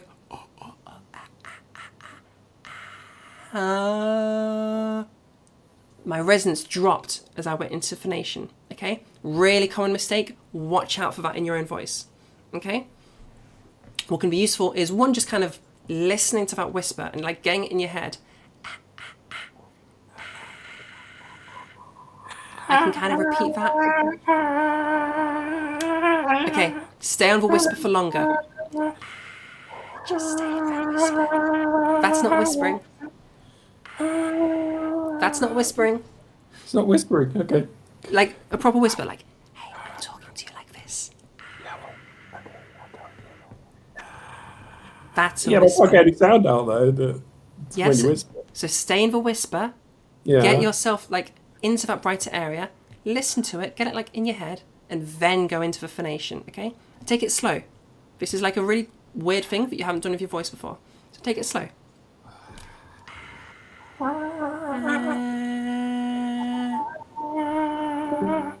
You're getting better with it there. I'm hearing a lot of tension in your voice.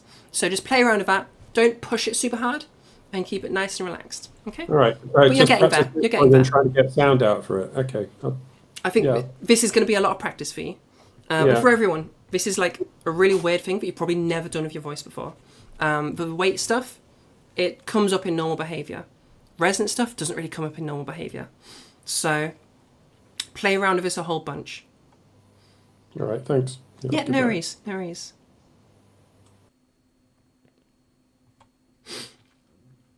If you're feeling that like bass reverb kind of thing coming in, that might be the vocal weight, okay? So you might need to just lighten up your vocal weight and then try it. But remember, these are two separate things, so we practice them independently. Question, go for it. Could you tell me if this sounds about right? Are you feminizing? Yeah, I'm feminizing, so It sounds right. ashes to ashes. It's hard to stick to the whisper. Honestly, where you're at right now is very bright. Dust to dust. Funnily enough, this is the voice that I use most of the time when I'm in like Discord calls and stuff. I've been doing it for a long time. Yeah, that sounds very bright. You've already mastered this. Assuming you're feminizing. Yep. Yep. The only trick now is using it at work. Yeah, definitely. Good luck with that one. In the other chat, people are saying sounds pretty much AFAB. So, and I'd agree with that. Really good. Yeah. Does age matter? I mean, Age doesn't matter at all. No. So you could have a bright Anyone can do this. age. Absolutely anyone can do this. I'm 27, turning 28 soon. Yeah, I'm 50. Yeah, you can do this. Yeah, anybody can do this. So don't worry at all. You might find that your end product wants to be a bit better.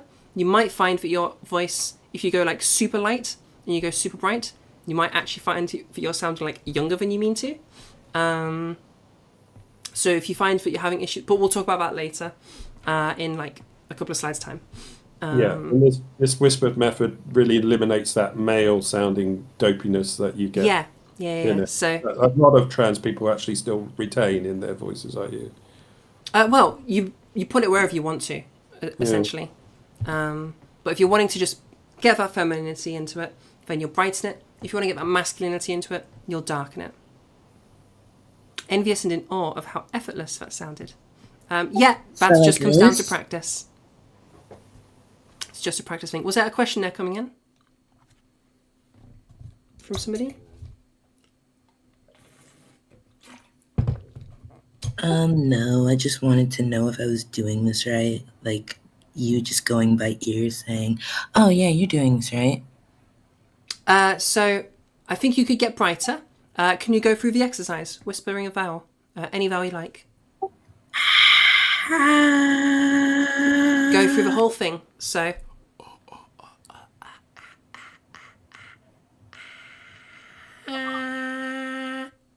Don't skip the exercise. You gotta do the full exercise.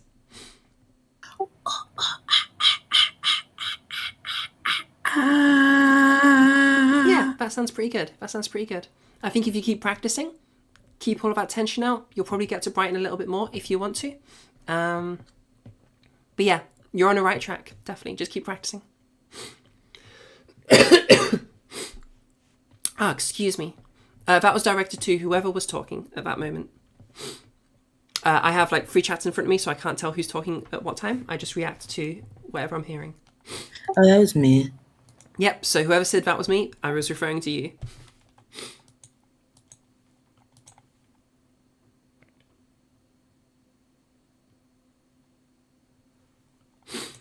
Okay, any other questions about vocal tract size / resonance? Oh, sorry.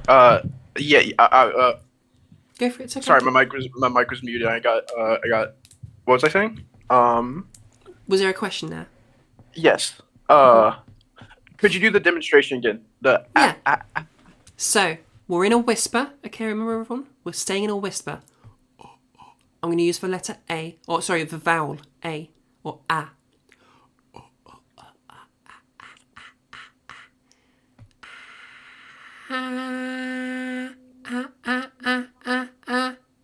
Ashes to ashes.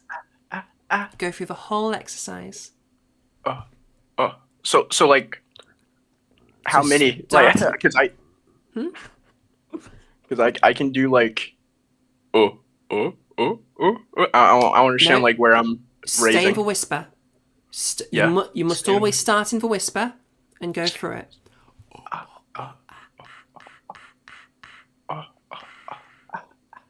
Now, note, okay, this, that's not a whisper. That's a whisper. Okay, it should be like this. This is whispering. It should be. Yes, I am whispering. So this is a whisper.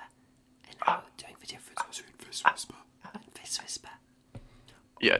See, I can't. Okay. Okay? Keep it really gentle as we're doing this. We don't need to push anything. All we're doing is moving that larynx up and down. It shouldn't be a physically difficult thing to do. It might require a lot of mental effort because you've not done it before, but with a physical movement, it isn't difficult to do.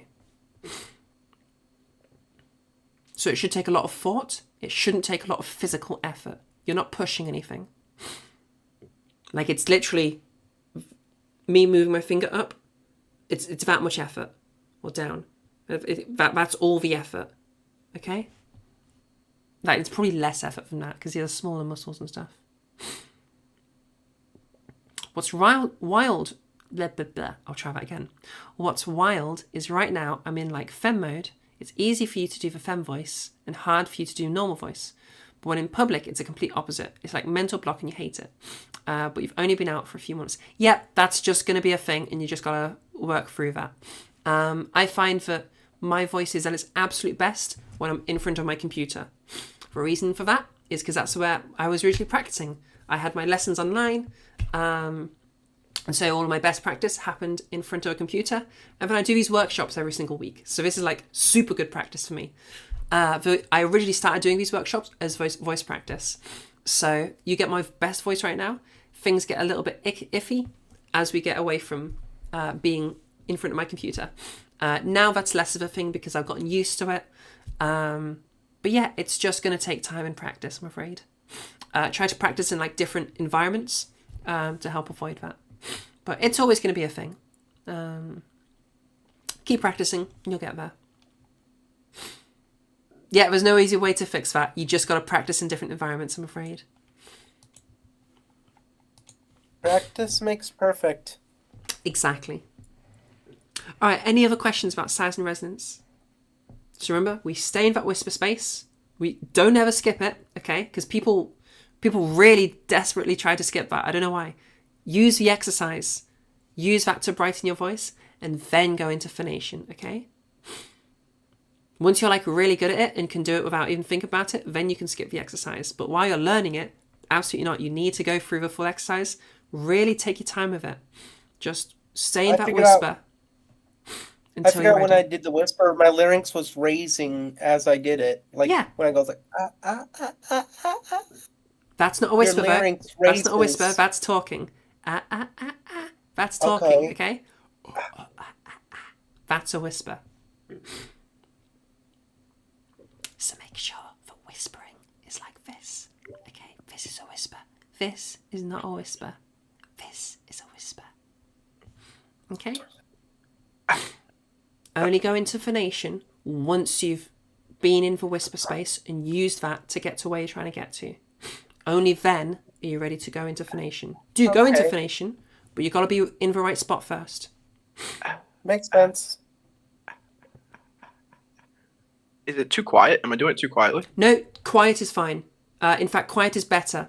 So long as it's loud enough for you to hear it, so you know if it sounds brighter or darker, then quiet is great, because quiet means we're keeping it relaxed. Okay.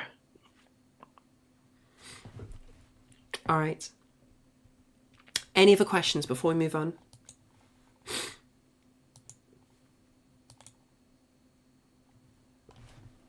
By the way, if you're struggling with this, it's okay. Like, this is one of the harder bits, so.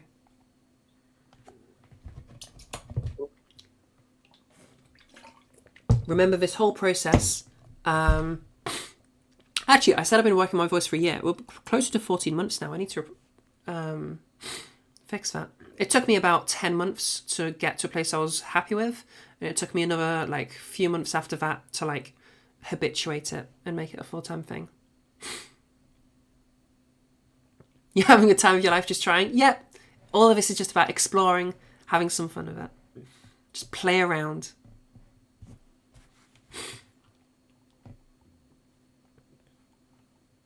All right, we'll move forward then.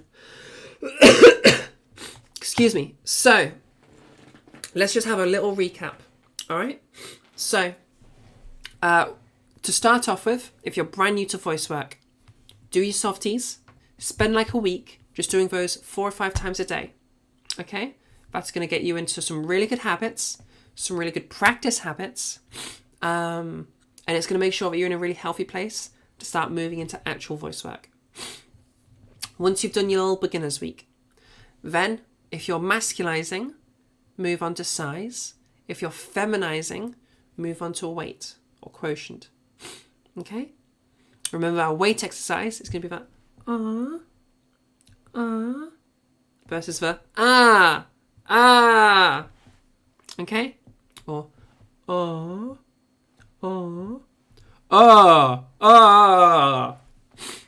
okay? Then once you've done that, okay, over to your size. This is for feminizers. Obviously, you're starting there if you're masculizing. We're going to do the things we've just been doing there with our whispered vowels. Ashes to ashes. Okay? And you just go through all of your different vowels.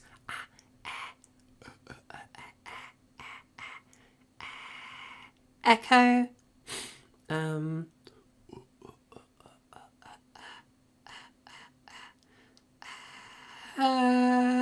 Under the table. Just go through all your vowels and just practice that a whole bunch. Remember, in your practices, by the way, I want little and often, okay? If you do one 1 hour long practice a day, that sucks. That's trash. I hate that. But if you do 4 or 5, 2 or 3 minute, or even 1 minute practices every single day, that's amazing. I love that. Okay? We want regular practices. I don't care how long they're for. All right? Because that's how we build that muscle memory. Those hour-long ones can be good for learning something and figuring something out, but for then practicing it, that's little and often. Okay? Because that's how you build that habit.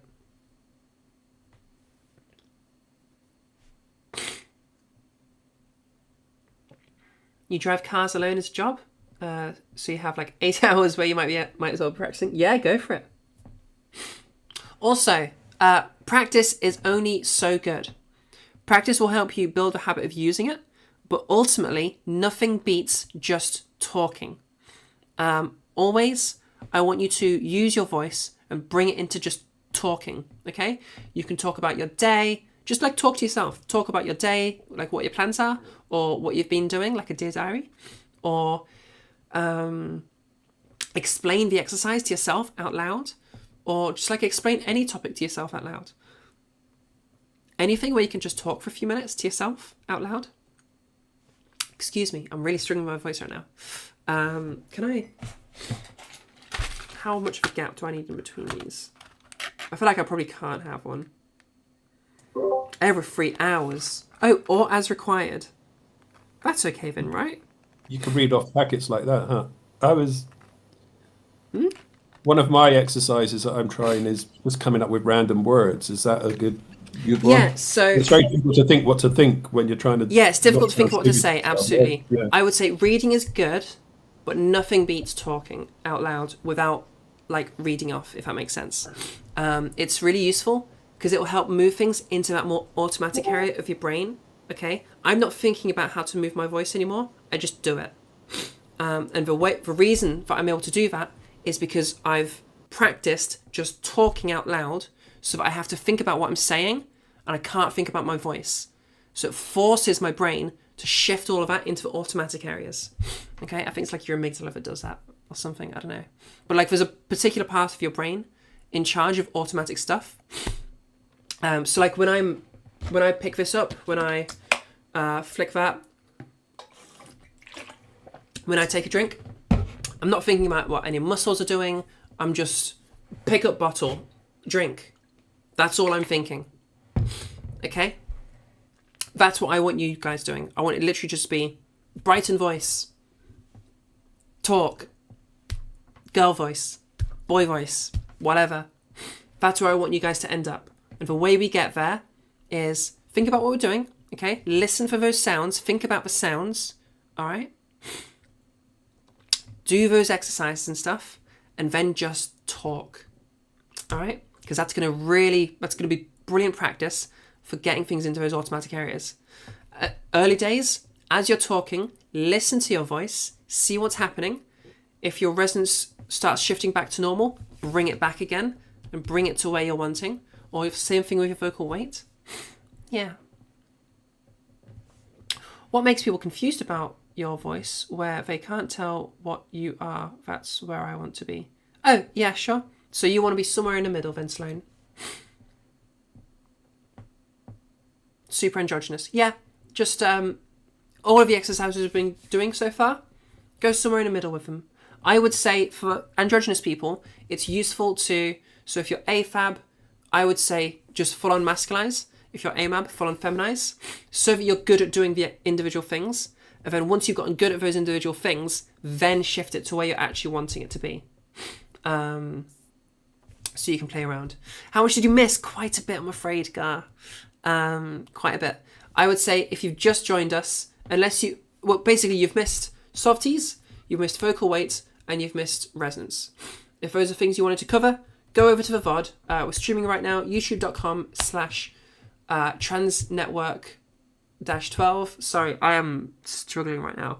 youtube.com/transnetwork-12.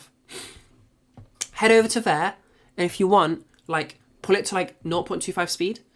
Rewind it to the beginning. Put it on 1.25 speed, so that slowly you're going to catch up.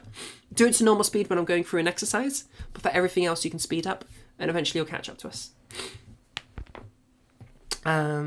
Yeah, okay. No, it's totally fine. And while we're in that... Oh, go on. What's that? I'm slow at writing that. Can someone paste that up if they're quick at typing that? Yeah, where are you? Somebody just put it in Trans Academy. In the chat, yeah? Yeah, someone's just put it in for Trans Academy chat. Okay. If there's anybody in Trans Voice, then they can do that there as well. But again, that's youtube.com/transnetwork-12. Or actually, I think now, because we've got enough subscribers and we've got enough clicks and stuff, I think you just look up Trans Network in YouTube, and I show up first. I'm the first channel that shows up. Some other people's videos show up because I haven't made any videos yet because I suck. I'm going to be doing some full guides on there eventually, but I suck and I haven't done it yet. And honestly, it's probably not going to get done until I get my ADHD medication because it's just, ugh. But yeah.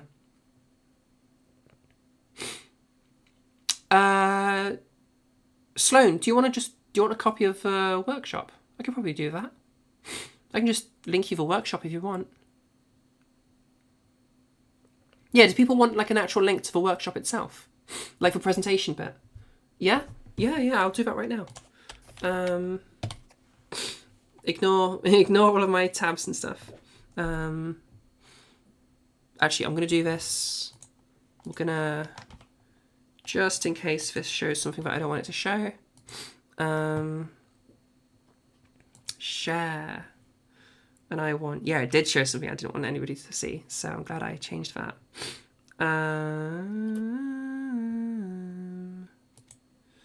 I want restricted.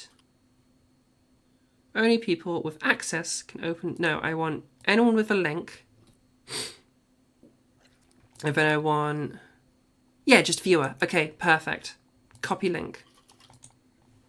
And then back to a slideshow. And in OBS, we go back over to the presentation. Okay. Here's for Trans Academy. Hopefully that hasn't got any of my details on it, but it's just for presentation. I mean, you know, it's being shared to you. It should be fine. If you're wanting it in YouTube chat, here you go. If you're wanting it in Trans Voice, there you go. And if you're wanting it in Trans Network, then there you go.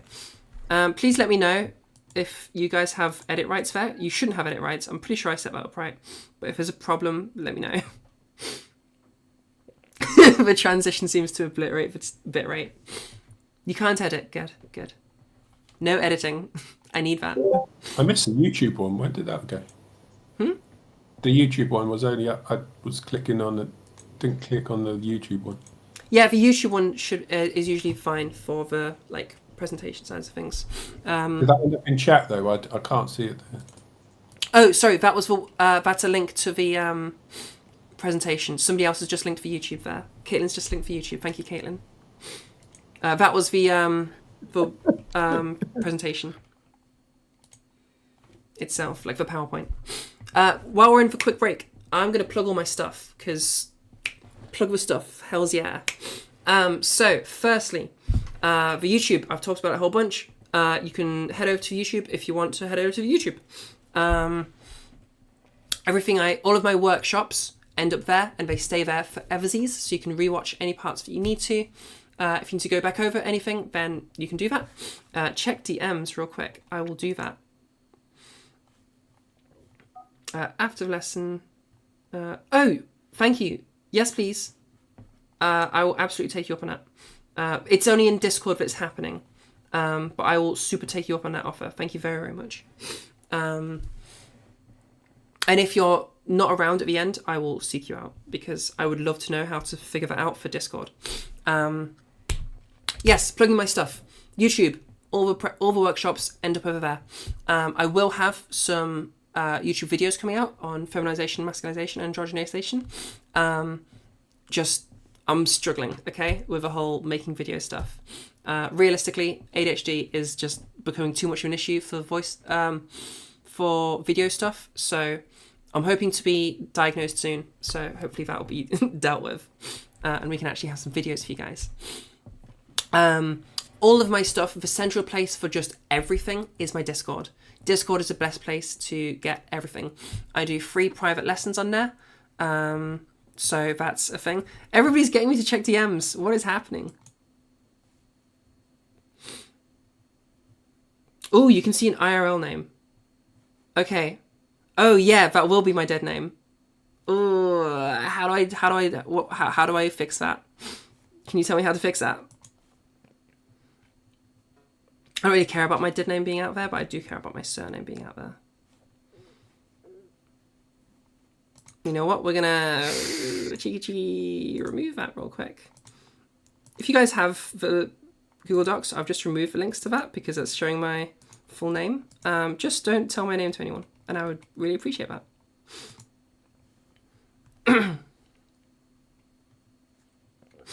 Yeah, it's the account that I've like always used, so maybe we'll have to do something about that, like do it on a different account or something. You already forgot, don't worry. I will link that again, but from a different account at some point. So if you're wanting that, and I've just gotten rid of it, head over to my Discord, and then somebody remind me, and I'll post it in my Discord at some point. Because I'm happy to share the actual presentation itself for people. That's totally fine. Okie dokie. So yeah, my Discord is the central place for everything we do. We do all sorts of fun things on there, so you can do that on there. Like I say, that's where I literally have like the free private lessons that I do. Right now, they are currently closed just because we are fully booked. But as soon as they open again, then yeah, that's cool. Also, we do a monthly Jackbox now. We don't have a set date on it. I just kind of do it once a month. We only just started that this month, so we'll have a set date for that eventually. We've also just got like a whole community there that are really supportive. You can like submit like clips of your voice and I'll give you feedback, or you can ask questions and stuff. I'm around there all the time. And yeah, we've got a really nice community there that's building, so that's been really, really fun. So yeah, the Discord is definitely the absolute best place to have everything to do with Trans Network. It's like our central hub. There's also like some cool makeup tips on there now that different people have been giving. So yeah, enjoy my clicky fingers.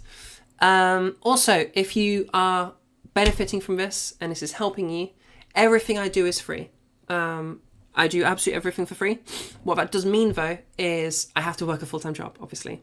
So that really limits the time that we're able to put towards stuff. Right now, because I'm an amateur, I won't charge for anything voice related because I'm still an amateur and it doesn't feel right. Once I'm a professional, hells yeah, I'll freaking charge for stuff. But I ain't that yet. So to give more time that I can actually dedicate to like not working, instead just helping people, we do now have the Ko-fi. So kofi.com/transnetwork. Again, the link is somewhere below me. If you want to monetarily support me and support me teaching people, all of that money just goes towards helping with teaching. So you can Ko-fi if you'd like to Ko-fi.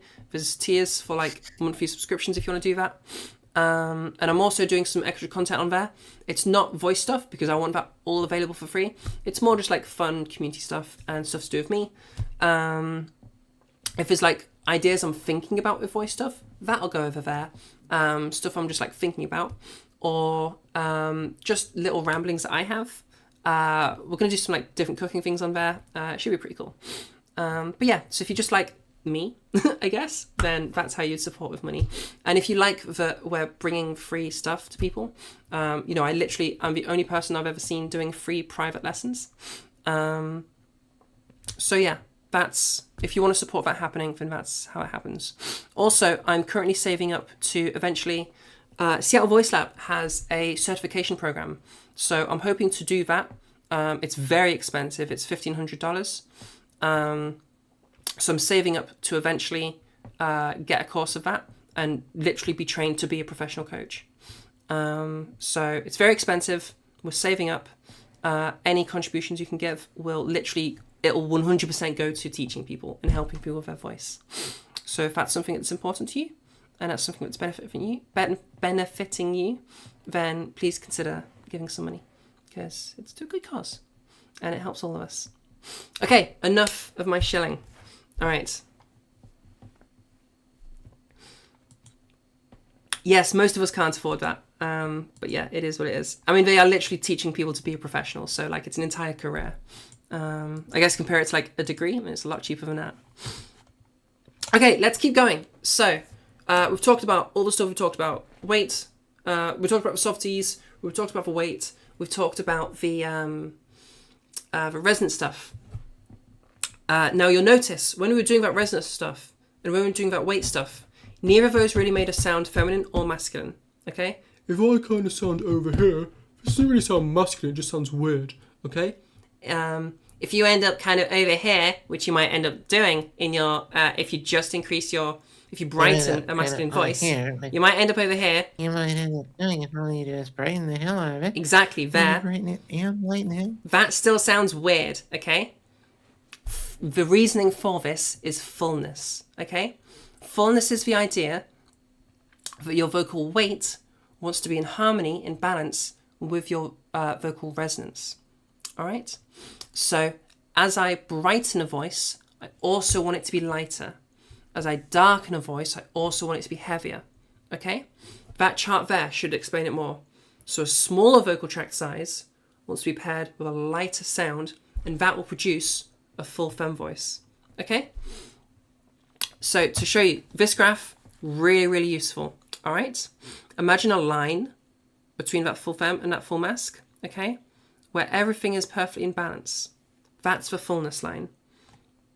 So things sound more normal, less cartoonish, when they're closer to that line, okay? We can move away a decent amount, you know? We do have an entire quadrant there. But the further we move, the more odd they'll sound, okay? So if I go from here and I just add extra vocal weight, now it's a lot heavier, okay? It doesn't sound masculine yet. What I would then need to do, if I've just made it heavier, is start darkening it. And now I sound full and masculine, okay? We've got that darker vocal, that larger vocal tract size, okay? Darker resonance. We've got that heavier vocal weight, okay? That more closed quotient. So now things sound full again. Again, if I was starting here and I started lightening, and now I sound much lighter, okay? But I still sound kind of masculine. Well, it just sounds weird, to be honest, okay? So we're in this lighter area. Now if I start brightening, and now I sound over here, now things sound a lot more feminine, okay? Does that make more sense to people? Or does that just make sense? Okay? And when I say things get more cartoonish, as we go more to that overfull or that underfull or hollow sound, okay? I literally mean cartoonish. There are cartoon characters you can think of that are over in these spaces. If I go back over to this more hollow, this underfull kind of an area, where the brightness, okay, we're nice and dark, okay, but it's also really light, so it sounds hollow. We have cartoon characters that sound like this. If I go, I'm smarter than the average bear, that's kind of a Yogi Bear voice, okay? Yogi Bear sounds like this, okay? Or if I add a bit of breathiness to it, now I sound a bit more like Pooh Bear, or at least I'm in the Pooh Bear configuration. Ah, Christopher Robin, I do like some honey, okay? That's kind of what Pooh Bear sounds like. Or Patrick kind of sounds like this as well, okay? He's got that light weight, all right, and that dark resonance.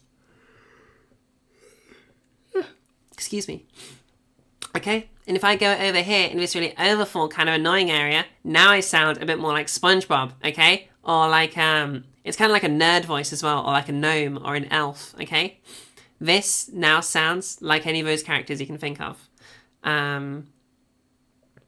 Yeah, SpongeBob is my go-to character there, but any like cartoon elf or like cartoon gnome, they'll sound like this as well, alright?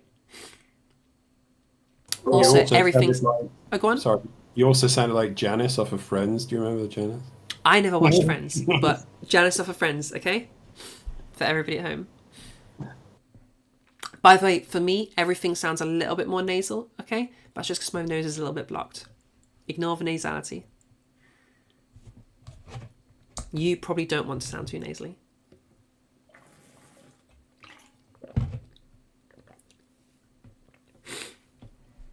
For you, Tara, you really like you really dislike vocal fry. That's a separate thing to this stuff. We'll talk about vocal fry in the next bit. You'll hear in my voice, especially as we get later and later, I use a lot of vocal fry. It's just a taste thing. Bleh. I'm definitely ill.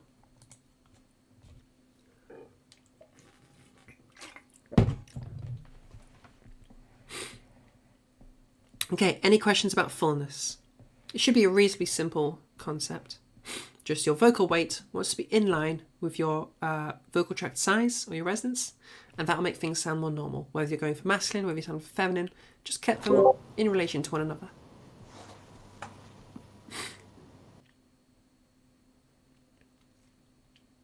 Okie dokie, I'm not seeing any questions. So, let's move forward. Okie dokie, so, you've done all your vocal weight stuff. You've done all your resonance stuff. Excuse me. You've brought them together, okay? You've even got a nice and full feminine or full masculine or full androgynous voice. Everything sounds like the gender you're wanting it to sound like. Now make it sound like you, okay? There's a whole bunch of things that we can do for any voice that won't affect the gendering. And they're just like customization things, kind of like pick and mix, okay? So here's a handful of them. These are like some of the most common. And these can also be like issues that come up. Maybe one of these has come up somewhere and you didn't want it to happen. We can start removing that, okay? So also watch out for these things as you're doing some of the other stuff in case they sneak in. All right, so vocal fry. This is a very popular one. Vocal fry, essentially, if I start talking like this is me using almost entirely vocal fry, okay? This is the M0. So we have our M0, which is vocal fry. We have our M1, which is normal talking. And we have our M2, which is falsetto. Okay? There's a little myth that feminine voices can't go into M2. It's a myth. I don't know who came up with that. It's nonsense. But yeah, so this is vocal fry. It's most people don't talk all the time in vocal fry, although some people do. If you listen to like Raven from Teen Titan, she is entirely in vocal fry all the time. Me right now, because I'm quite tired, I'm a little bit ill, and it's also just getting a bit late for me. It's like 9:25 for me, PM. I'm a little bit tired, so you're hearing more vocal fry come into my voice. That's pretty common. I dig it, so I stick with it. Vocal fry is also, it has like a little superpower. When we are in vocal fry, something you'll have noticed about vocal weight, okay? If you have a really light vocal weight, you'll actually notice that you can't go into really deep pitches, or really low pitches, sorry. That's because you need a bit more vocal fold contact in order to hit those low notes, all right? So if you're wanting to hit low notes while having a light resonance, you can use some vocal fry to help you get down there. Or I guess if you're masculizing and you're just struggling with pitch a bit, or like you're struggling to get it where you want it, you can try adding some vocal fry and that'll help you access a lower pitch. All right? Now, that comes with a little added bonus. You'll remember earlier, I was stressing a lot that resonance and pitch are separate things. The reason I stress that so much is because people confuse them all the time. And that's really common. So your average listener ain't going to know the difference, okay? They would if you showed them, but intuitively, they'll just hear, oh, lower pitch, things to do with lower pitch, probably something like that. Now, saying that, a low-pitched feminine voice will still sound feminine, a high-pitched masculine voice will still sound masculine. But with fry, okay, we can pretend that our bottom of our pitch is higher than it actually is. Because remember I said that vocal fry allows us to access lower pitches than we should be able to. So we can kind of pretend that here's our actual pitch floor, but if I add fry every time I get to here, it'll sound like this is the pitch floor. We created like a false bottom. So for the feminizers, you can pretend that it's really hard for me to go down here. I'm so low in my pitch right now, and actually I could go like super low. Okay? So you can use that fry to make like a false bottom to your pitch, if that's something you want to play with.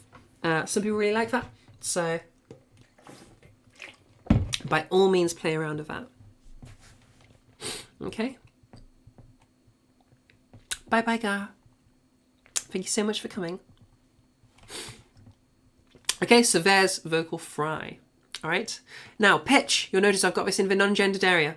As I said earlier, it's like I called pitch gendered 0.5. It's kind of gendered in that typically masculine voices have a lower pitch and typically feminine voices have a higher pitch. However, if you changed that, it won't really change the gendering. You could just be a low-pitched feminine voice. My voice is a pretty low-pitched feminine voice, okay? Especially right now because I'm ill.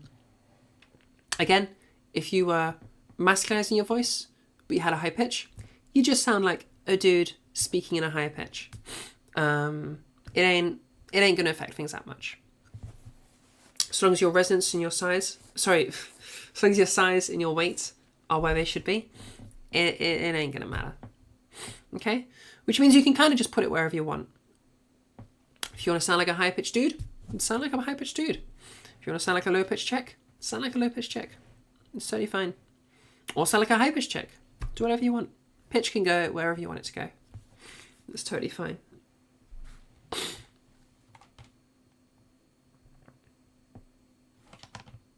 Okay.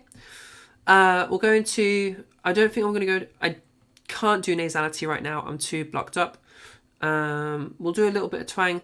I don't do twang much, especially because I'm better at it now. I'm pretty decent at twang.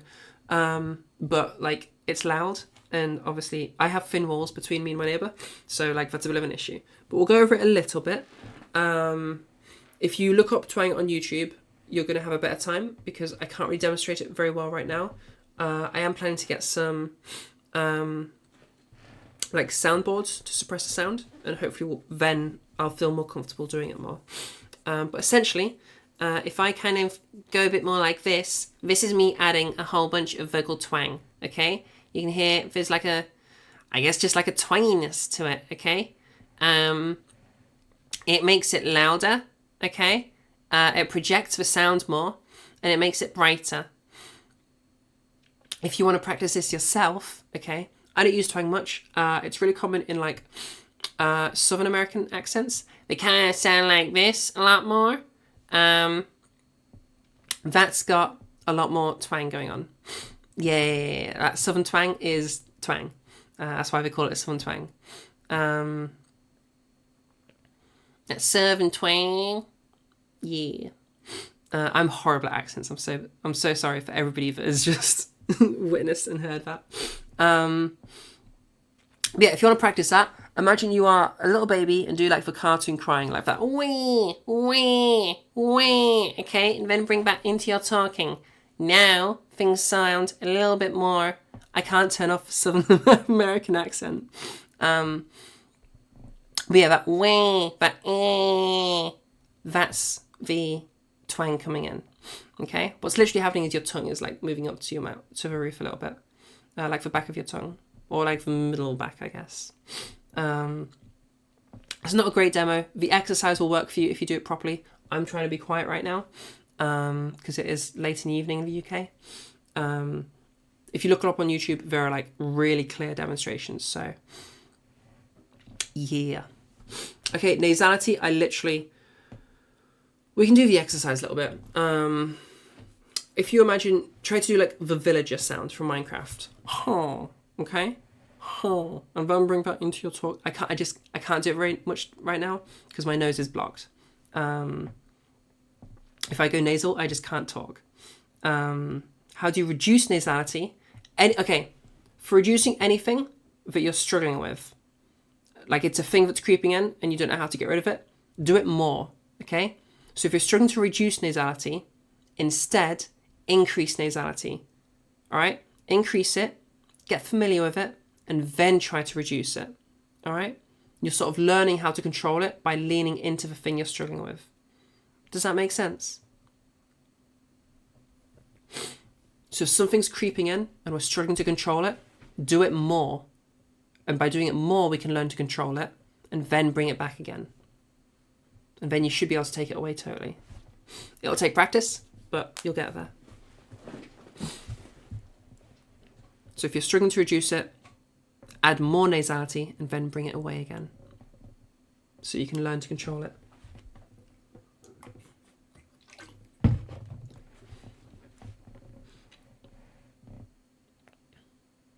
Oh yeah, it might help your sinus issues, I don't know. But yeah, I can't really do them very well right now because I'm ill. Sorry about that. But if you look up on YouTube, there's tons of information on that. All right, any questions on the customization stuff? You little pick and mix. Is a gravelly voice also a fried voice? Depends on what you mean by gravelly. The answer is no, but some people use those words interchangeably, so maybe.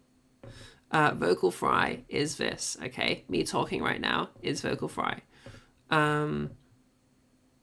The only gravel voice coming into my head right now, for some reason, is Elvis. And I can't shift it from being Elvis. It's just Elvis right now. Me talking kind of like this. There's a Sesame Street character that talks like that. That Sesame Street character that talks like this. I can't, again, I'm ill, so I'm struggling with a gravelly voice right now. But that graveliness that's graveliness. Was there a question there? Sorry. So, yeah, I could do that. I don't know how to do Yoda voice without hurting my throat, but I can do that sort of, I'm Yoda type of voice. Yeah. That voice. Don't do too much if that's hurting your voice. But that's graveliness for lettuce. Did you cover breathiness? That's what my question was. I skipped breathiness. Yes, thank you. Breathiness is a very easy one. You literally just breathe out more as you're talking, okay? So if I kind of talk a bit more like this is me doing breathiness, all right? So you literally just breathe out more as you're talking. Very, very simple. Again, we mentioned earlier the breathiness versus vocal weight. Some people accidentally go breathier instead of going lighter. So just make sure you're going lighter and you're not doing this, okay? If you are doing this, just go super, super breathy, where you're exhaling all of the air in like a few words and then start bringing it away again, okay? But if you want breathiness, a lot of people like a bit of breathiness, a bit of lower pitch, and then occasional sprinkles of fry. Some people like that as a combination. So, yeah, breathiness is just you doing this, okay?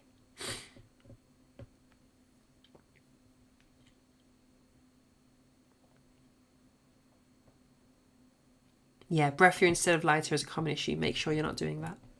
If you are struggling with that, learn to control your breathiness so you know that you're not doing that and you stay not breathy, and then go into your vocal weight again.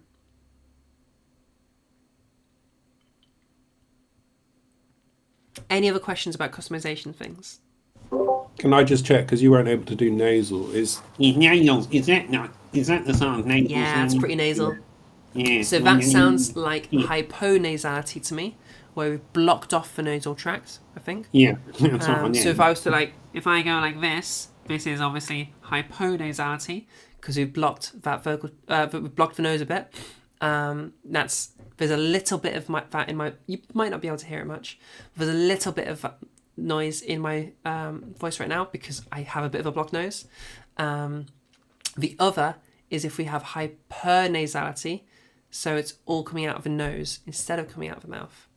Yeah. So if I I can't do it right now because it's blocked, so obviously nothing will come out. That's where that villager sound comes in. Again, look it up on YouTube. There are some amazing guides with nasality. If you're trying to add a little bit more breathiness, how do you not run out of air while talking? Take in more breaths, essentially, or add less breathiness. If you're literally running out of air before you can finish a sentence, you're probably going too breathy, or you're just going like a very extreme amount of breathiness. If you're like, no, I want that extreme amount of breathiness, then you'll have to accept that you don't have as much air, and you'll have to breathe in more.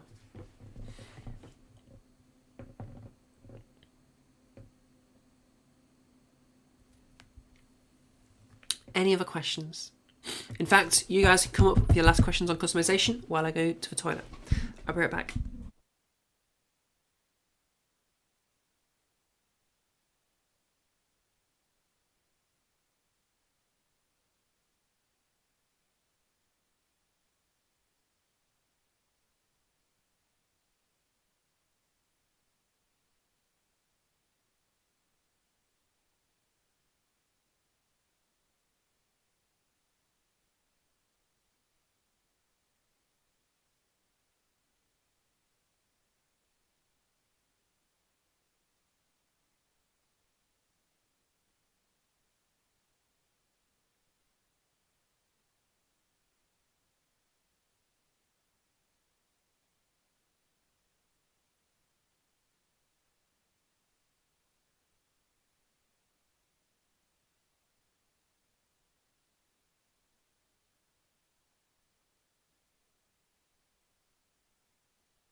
Hello. Okay, I'm seeing no more questions on customization stuff, so we'll move forward. Oh, I'm seeing one question. You kind of just want to know if there is anything in general you should or could work on, because this is genuinely your first lesson. You've glanced at like 1 to 2 voice training videos, but never really followed them closely. Might save that till after though, because it's not exactly customization. Yeah, catch me at the end of this lecture bit. We'll be doing one-on-ones, so we can do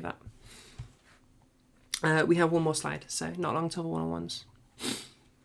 Okie dokie, so last little thing, all right? You have achieved a feminine or masculine or androgynous voice. You've made it your own, okay? Excuse me.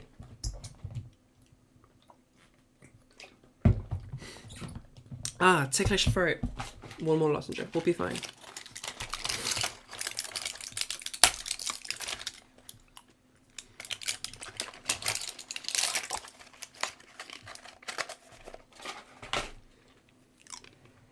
I should have gotten my ginger tea like I normally do.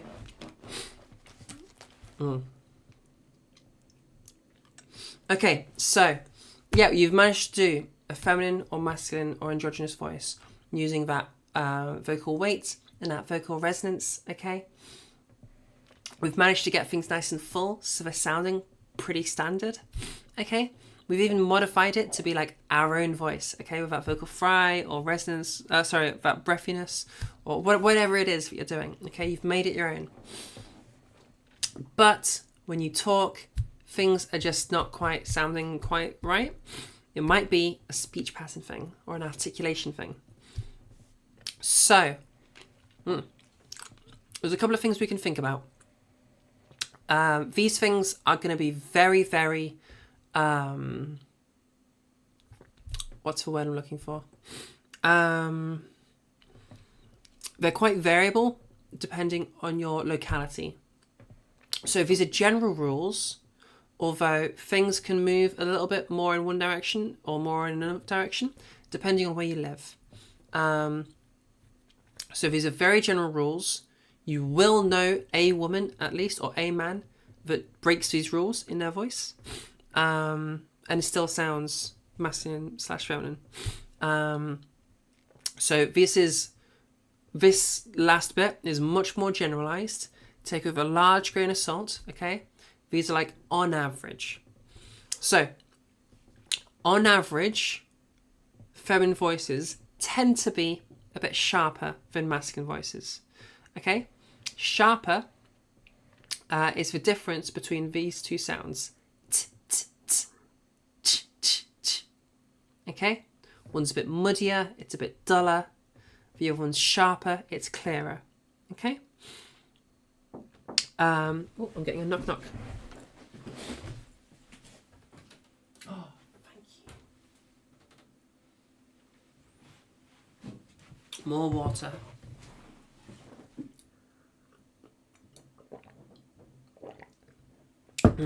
Thank you. Okay. Yeah. T, t, t, t versus ch, ch, ch, ch. Oh.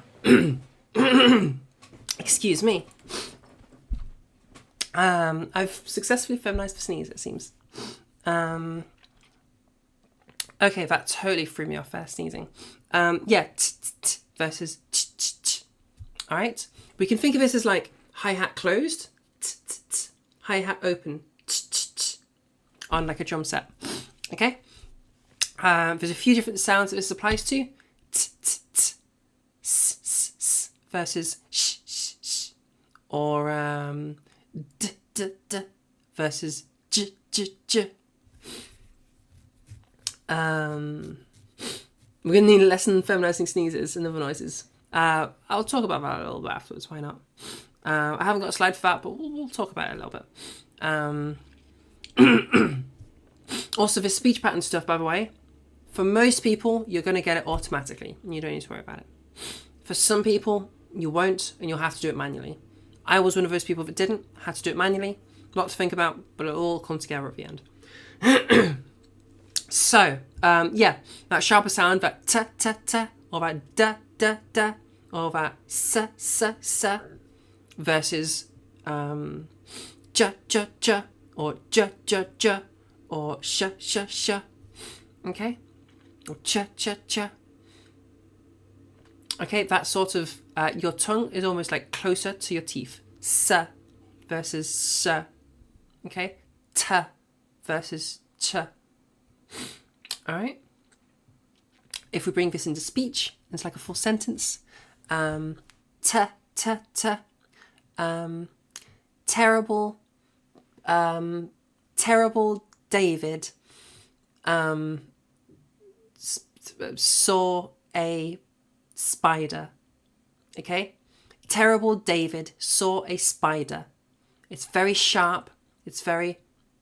Yeah, it's much more sharper, okay?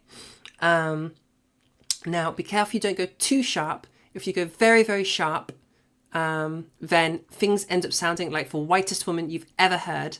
I'm not doing a very good job right now because I'm ill and I'm just bleh. But yes, if you go very, very sharp, then it will sound like the whitest woman you know and she's about to stab you and things are very sharp and very aggressive. But if you just have like slightly scaled back from that, things just sound a bit more feminine, okay? So very clear, very precise, very sharp with those particular sounds, that t, that s, that d. You can feel in your mouth they're all like similar spaces, s and d and t. Your tongue probably didn't move much between those. Those sorts of sounds are going to be what we're sharpening, all right? Don't worry if that felt super unclear. It is kind of super unclear because it's a very like thinking about it a lot kind of a thing. But play around with that ta, okay? Ta ta ta ta ta ta ta ta ta ta ta ta ta, and that can help you a little bit. Okay. Another thing we can think about. Oh, Trans Voice Lessons has like a really, really good video on that. They make it a bit clearer. Because they're just really freaking good over there. I'm going to bring all of this together though at the end and it'll be a lot clearer once I go through all of these things. So another thing we can think about for feminizers, there's going to be some vowel elongation and some more focus on the vowels, okay? So again, if I go through a sentence, we'll go through the rainbow passage if I can think of it. When the sunlight strikes raindrops in the air, okay? Do you hear? I'm not doing it like to an extra degree here, so you can hear it really clearly. But even in my normal talking, you can probably hear it reasonably clearly. Okay? When the sunlight. Do you hear how I'm almost skipping through my consonants and I'm staying up for a lot longer on my vowels? I'm stretching them out a little bit. That's going to sound a bit more feminine, okay? And then the more masculine is going to be that more consonant focus, okay? When the sunlight strikes raindrops in the air.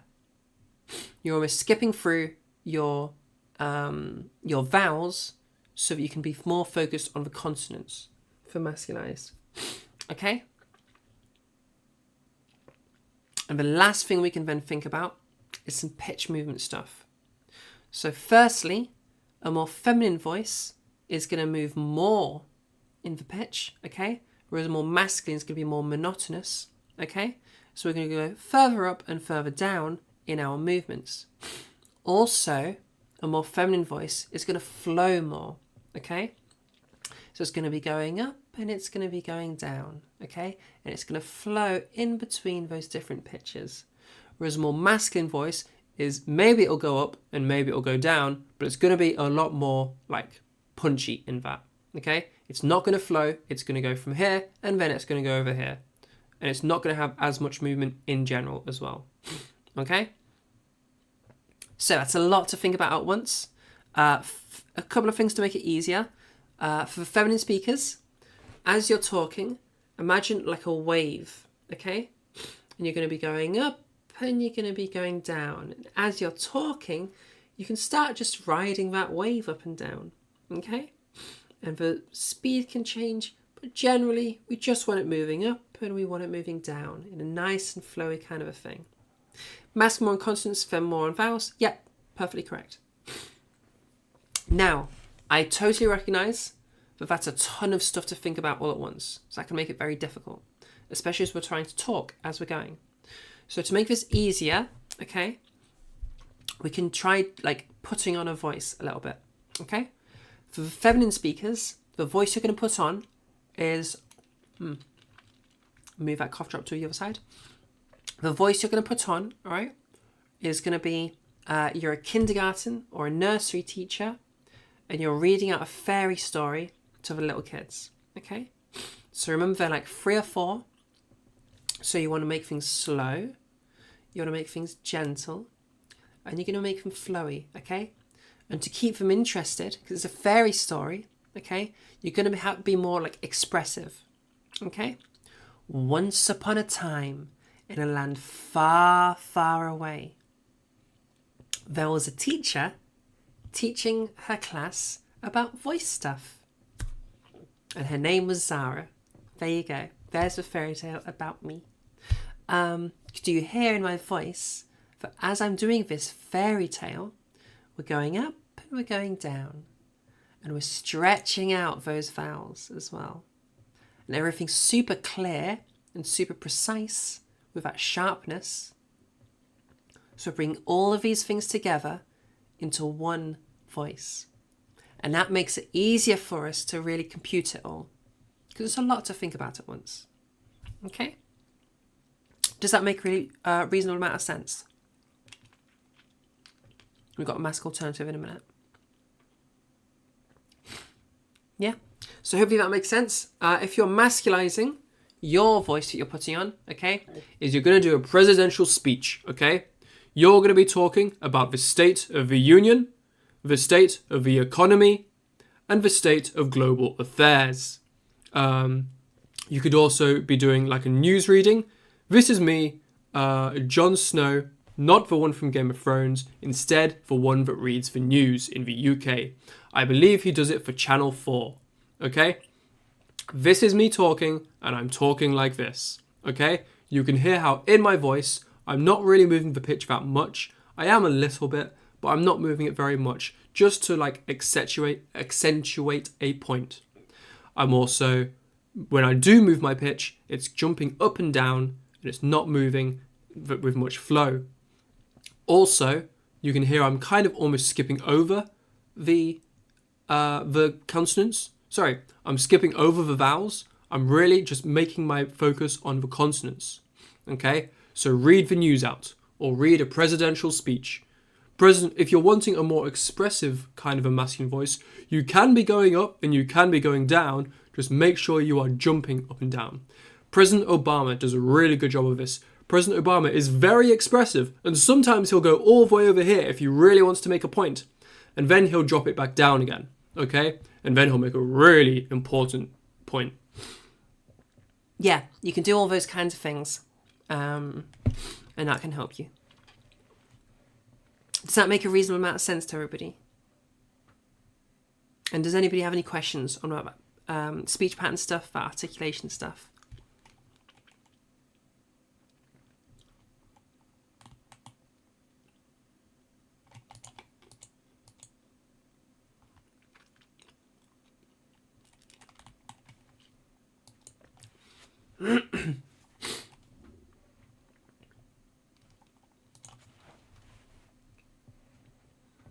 Yeah, any questions at all about any of this articulation, any of this speech pattern stuff?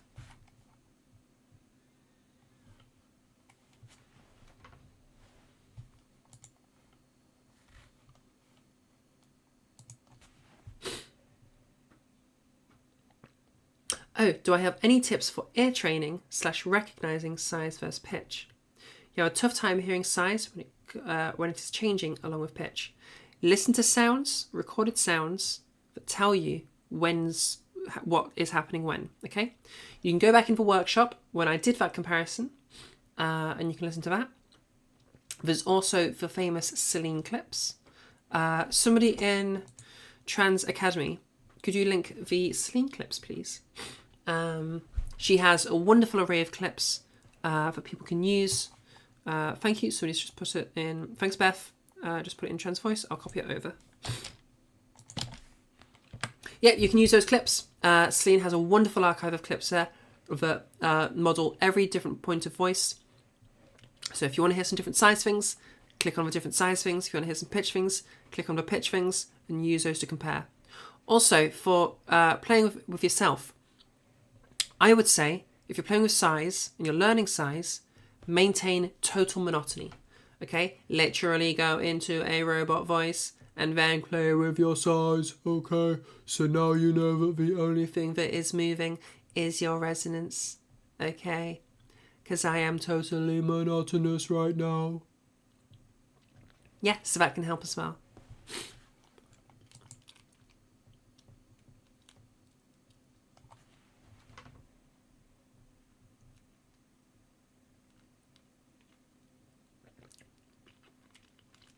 Yeah, no worries.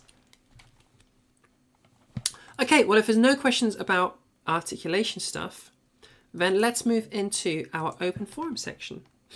So, transition. That should have been transition. We're still getting used to being flipped. Okay, you can see my terrible eyebrows because I had a go at playing with my eyebrows. It didn't go that well. I overplucked them, but it still looks kind of more feminine. So I'll take it. So yeah. Who wants some one-on-one attention? Oh, you might be able to see things a bit clearer now because they're a bit bigger. So again, if you want to support financially, for Ko-fi is the place to do that. All of the money goes towards providing free lessons to people. So yeah. The Ko-fi is a wonderful place to support. The YouTube is like there. YouTube's there. youtube.com/@transnetwork-12. And the Discord is over here. That's really hard because of mirroring. The Discord is over here. If you're struggling to read the links, I know, look, it's a really pretty font and I really like it. I'll change it eventually because I understand people are struggling. If you're in Trans Academy, you can just click on my profile, and I have links on my profile. I haven't set that up on my other profiles, but for those that see Zara's one too, that one literally just has the links on it. If you can make it to the YouTube, which a lot of people have linked already, that also has a link to the Discord, so you'll be able to like use that route to get to there if you want to. The Ko-fi might have some links to places. I don't actually remember. I think the Ko-fi does. Ko-fi.com/transnetwork. So yeah, there's all the places. Okay, who wants some one-on-one attention? It's okay if nobody does, but if somebody does, then they are welcome to have it. First come, first serve. Whoever talks first gets it. I'd like some. Just very quickly, the one-on-one is broadcasted. Everything right now is still broadcasted. So keep that in mind if you do speak. Okay, go for it. Yep. Mm-hmm. Mostly, like I said, I'm just hoping to get any sort of like feedback on, is there anything that I need to work on? Because I have never done vocal training before. This is my feminized voice that I've been using in Discord calls with friends for years now. And I'm not sure if there are any points or places that I really need to improve. How does it sound to you? I've been doing my best to follow along. To me, it sounds natural, and I've had quite a few people who, when I told them that I was trans, they thought I meant I was like female to male and working on it, not the other way around. So yeah, basically, I'm just like, is there anywhere I need to improve? I don't know. So okay, this is a difficult question to answer because it depends on your goals. Are you happy with where your voice sounds right now? I'm pretty happy with it, yeah. As long as it's achieved what you passable. As long as nobody's going to listen to it and go like, that's not a girl. I would say this sounds pretty femme to me. And it sounds like everybody else agrees. I would agree with that. I'd say it totally sounds feminine to me. Yeah. I would not think you were born a male from that. I wouldn't. Yeah, no, zero. You sound like straight up AFAB. Straight up AFAB. So there you go. There's like some evidence of that. That That said, is so wild to me. I can't like. I'm just kind of like when I spoke up earlier and people said that, I was sort of stunned for a few seconds. Like, what? yeah. Really? Okay. Cool. Yep, don't let the brainworm swim. It sounds pretty feminine to me. That said, by all means, work on any of the things we discussed. Because if you want to change something, then you can do that. There's lots of versions of feminine voices, so if you're not happy with something, change it. But it sounds like, based on your description, you're also happy with it. So ultimately, it's your voice. So if you're happy with it, then by definition, you've achieved your goal. Cool. Thank you. Now I just need to work on the confidence bit. Yep, it's totally different thing. It's going to be a thing. Totally fam. Yep, I can't help you with confidence. That's between you and your therapist. But to the rest of us, it sounds pretty good.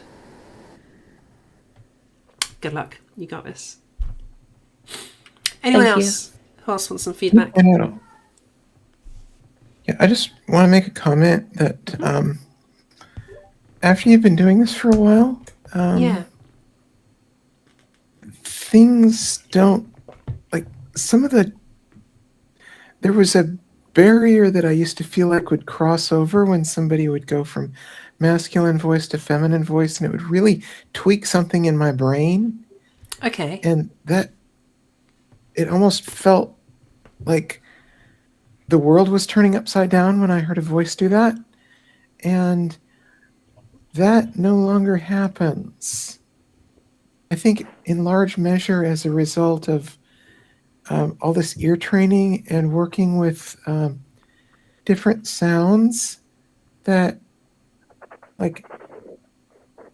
because I think there's something about the fact that it no longer feels like complete magic, to where even if I might sound feminine myself, I think you sound pretty the lack of magic makes it not sound feminine enough.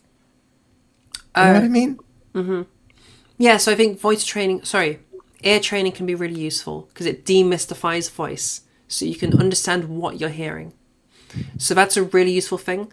Just breaking down, like I have in this workshop, going through all the little things individually can really just demystify voice and give you some understanding of what's actually happening, which can be a real confidence boost for people. And it can help you just work on stuff. If you're finding like that you get like really stressed out when you hear other people's voices and it's like, oh, they're making all this progress that I haven't made. Like, remember that it's a marathon, not a sprint. This takes a long time. I took 10 months to be able to produce a feminine voice. I took another few months to be able to do it all the time. I guess only I have the very first workshops, because they were on Twitch, so they weren't kept forever. But for the people that were there for my first workshops, you'll notice I had a totally different voice back then, and it sounded a bit weird. Now things sound a lot more normal. I guess not today, because I'm ill, but you know what I mean. My voice has come a long way. And yours will too. You just got to give it time. Anyone else? Any questions? Anything like that?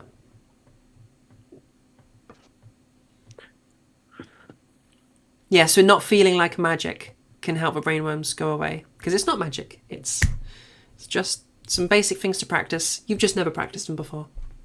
But it ain't magic. It's just some simple concepts that once you figure them out, it's like, oh, I just do this and things are feminine. You know? I just lighten my weight, I just brighten my resonance, and things sound feminine. It ain't anything too crazy.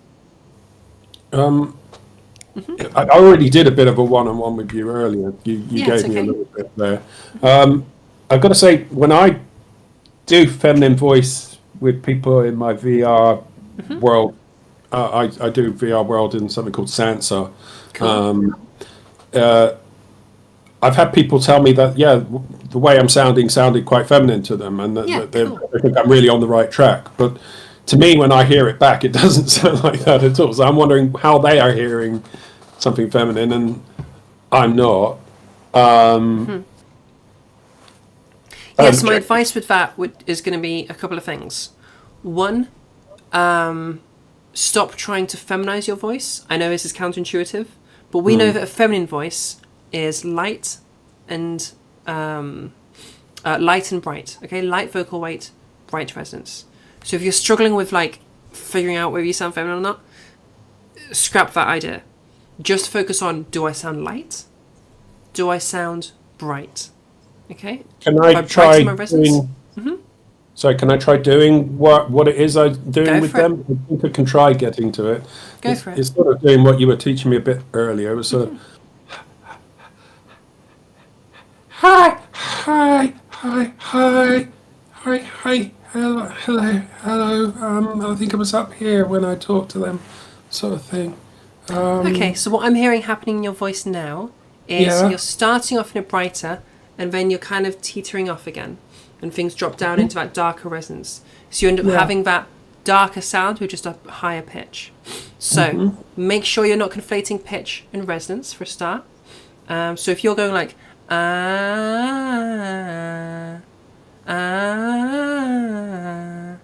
that's all pitch stuff. But if you're going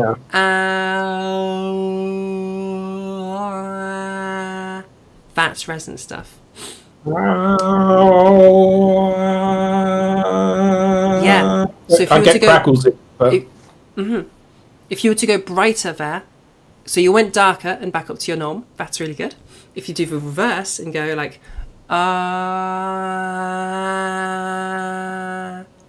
again, if you're struggling with that, that's totally normal because you've just started this. Focus on the whispered stuff, because again, that whisper is how we're going to get into those brighter areas. yeah, so I'll try without that pitch. again first. Like,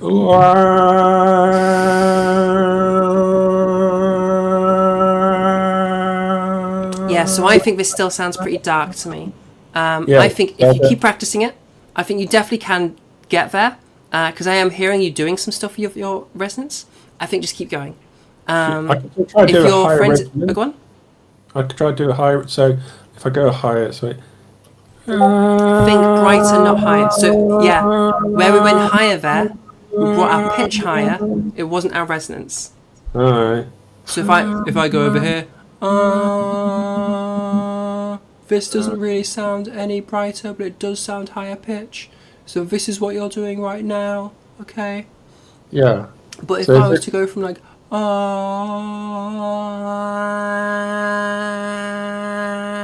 and now I sound more feminine. Can I try? I'll see if I can try. Yeah, I know this is a lot, by the way. I fully. Yeah. This is a lot. So it's, I think we're getting some weird. I think we're having like a nodality thing coming on there, so we're kind of ending up more like her. Yeah. So, how do I want to address that? There's a couple of ways I can approach that. I'm just deciding which one I'm going to go for.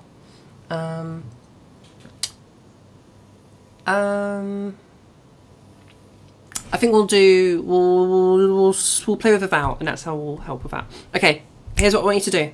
Yeah. Let's go for e. Okay. Yeah. The sound e. Okay, that's Eh. like lowercase e. Yeah, perfect. Okay. Now we're going to do the whispered thing with the e. Okay. So this is Okay. what I want you to do.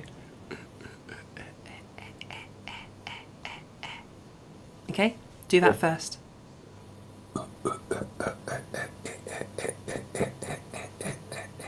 Now, what I heard in those darker ones were more like an out and in the whole lot. So a whole lot. Let me sit up a bit straight. yeah, sit up. That'll make it easier. Push your tits out.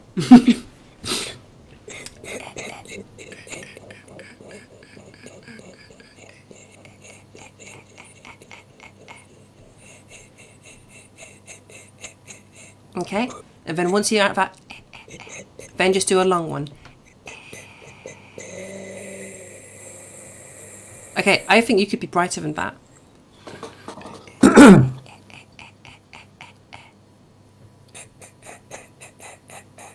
Okay, then from there, alright, slowly bring it into phonation. Make it real slow, okay? We'll do something called bridging. That's where we're going to go from our whisper into a fry into speaking, okay? It'll sound like Okay. this. Yeah. Basically, we're just doing it real slow. Okay.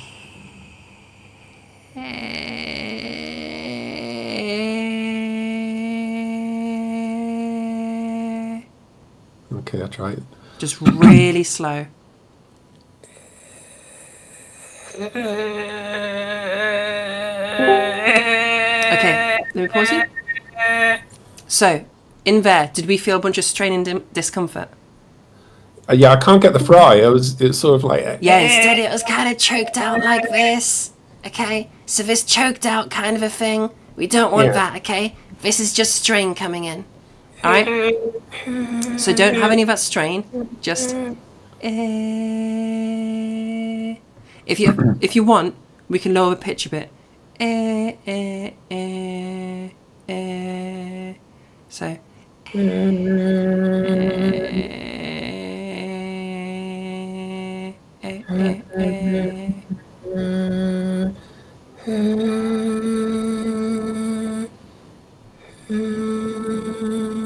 Is that sounding right? That sounds really good. That sounds I was really good. closing my eyes there and concentrating on the breathing part. It was sort of like... Whatever you were doing, it was working. Yeah. In the igloo.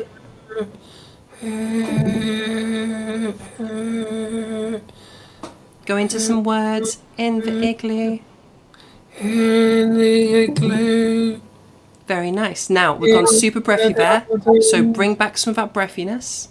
You're going like, here in the igloo. So bring some of that out. So instead of I just want in the igloo. Okay, we're sounding really good there, but we've got a lot of breathiness. Okay, so that's what I'm going to want you to practice afterwards. What would be really good for you? Can I find a timestamp for you? Or anybody that's watching on YouTube, what's the timestamp right now? Basically, right now, okay, wherever we're at right now, or you can check for YouTube if you want, re-listen to that, okay? Re-listen to what you just did there, and when I said it was good, I want you to like have that available to you so you know what you're trying to do. Now, right, it sounded good it will sound good to me on YouTube, will it? It should, yeah. As you listen back to it, it should sound good. Obviously, I know you've got a lot going on right now. You're in front of a bunch of people, and you're in front of me, and also you're doing the stuff. So it's probably, especially if it's new to you, it's probably hard for you to listen to it. But to me, because I am able to listen to it really easily, it sounded pretty good. So I think listen back to it so that you know what it sounded like, and play with it. Yeah, I think I get grasp a bit for it. It was sort of like, I wasn't trying to pitch it then. I was actually just trying to concentrate on keeping the note. Yeah. And then pushing it through by just keeping the note. I go.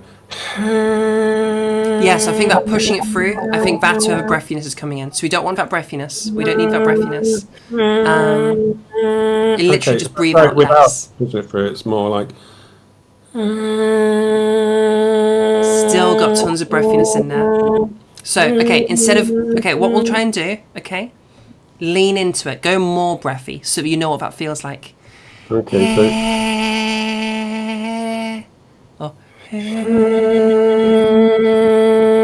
breathy. Exhale as much as you can.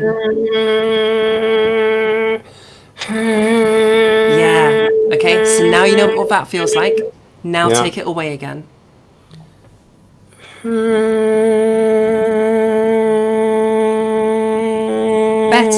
Better. Okay. You've got to have some breath to get it out, don't you? But yeah, there'll still be breath, obviously, because we're talking. There is an exhale, but you're not going to hear the exhale through the words. Yeah. Like, can you hear? You can't hear me breathing out, but you can hear me talking.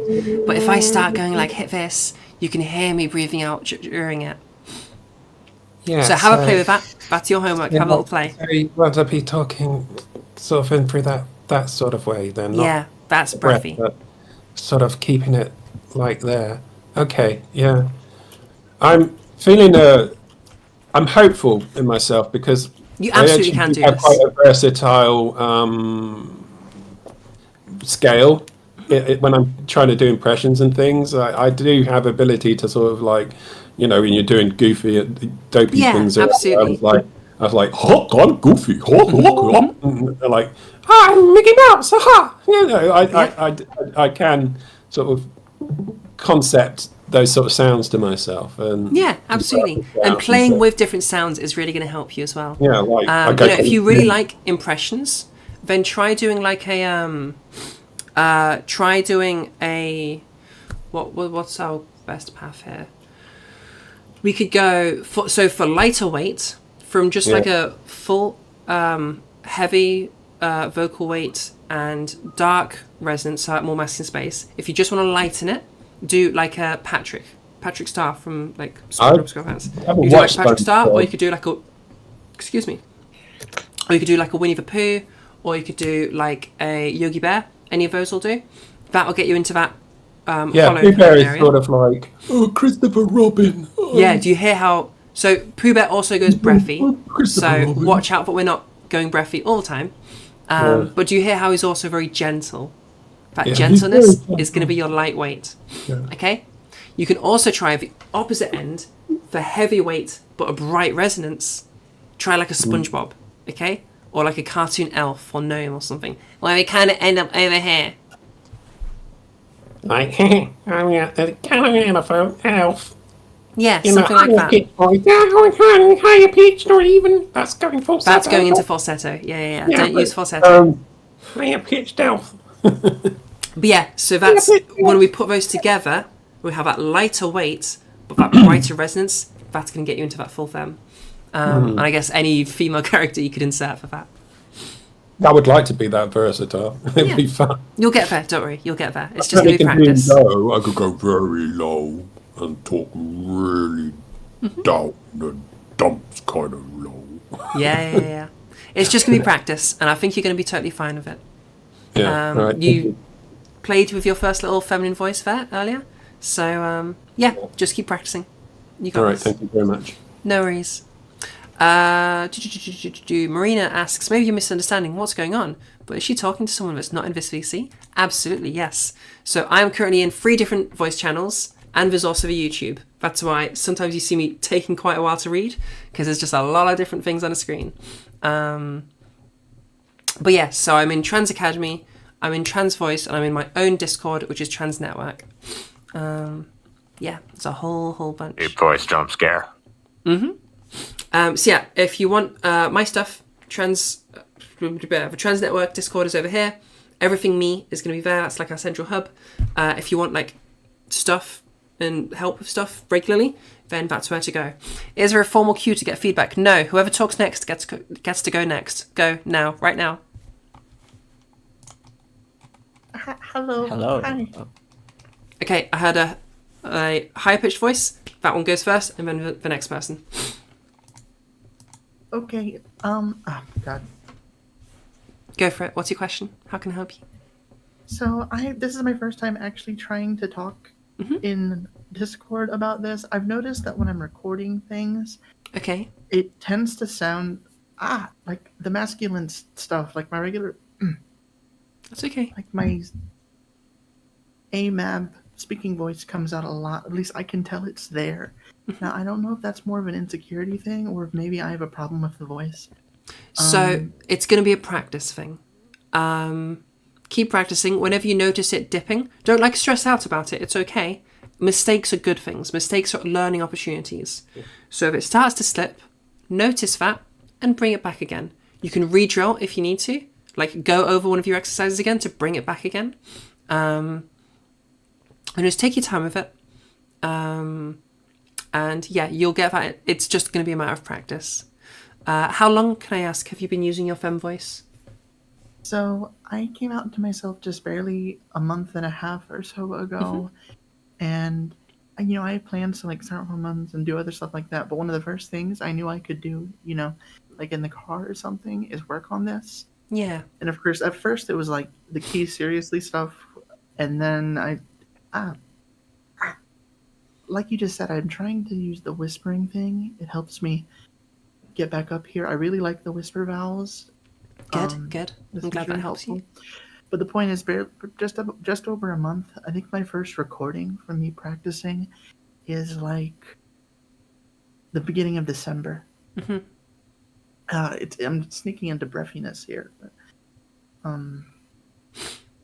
insecurity stimulates drops. That makes sense. Yeah, that's completely reasonable. So firstly, you're in front of a whole bunch of people and you're in front of me right now, so it's totally fine if you're nervous, and that's going to affect things. If that's okay, don't worry. It's okay to be nervous.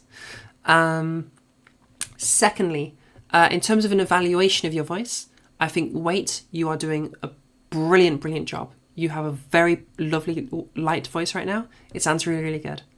I think you could get a bit brighter if you wanted to.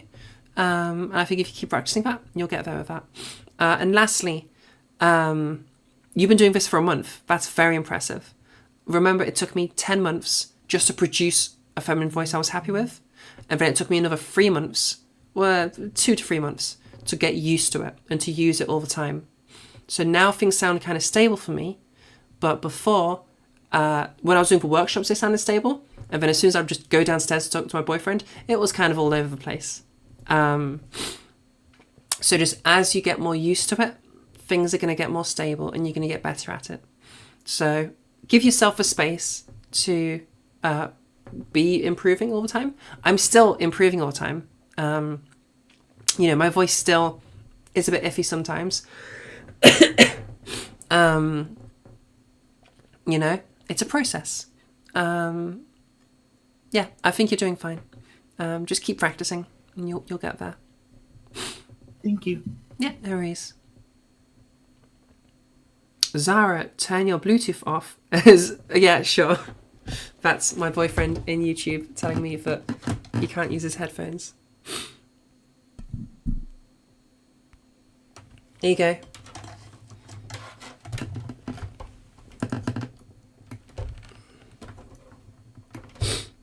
Okay, you should be able to use it. No worries. Love you.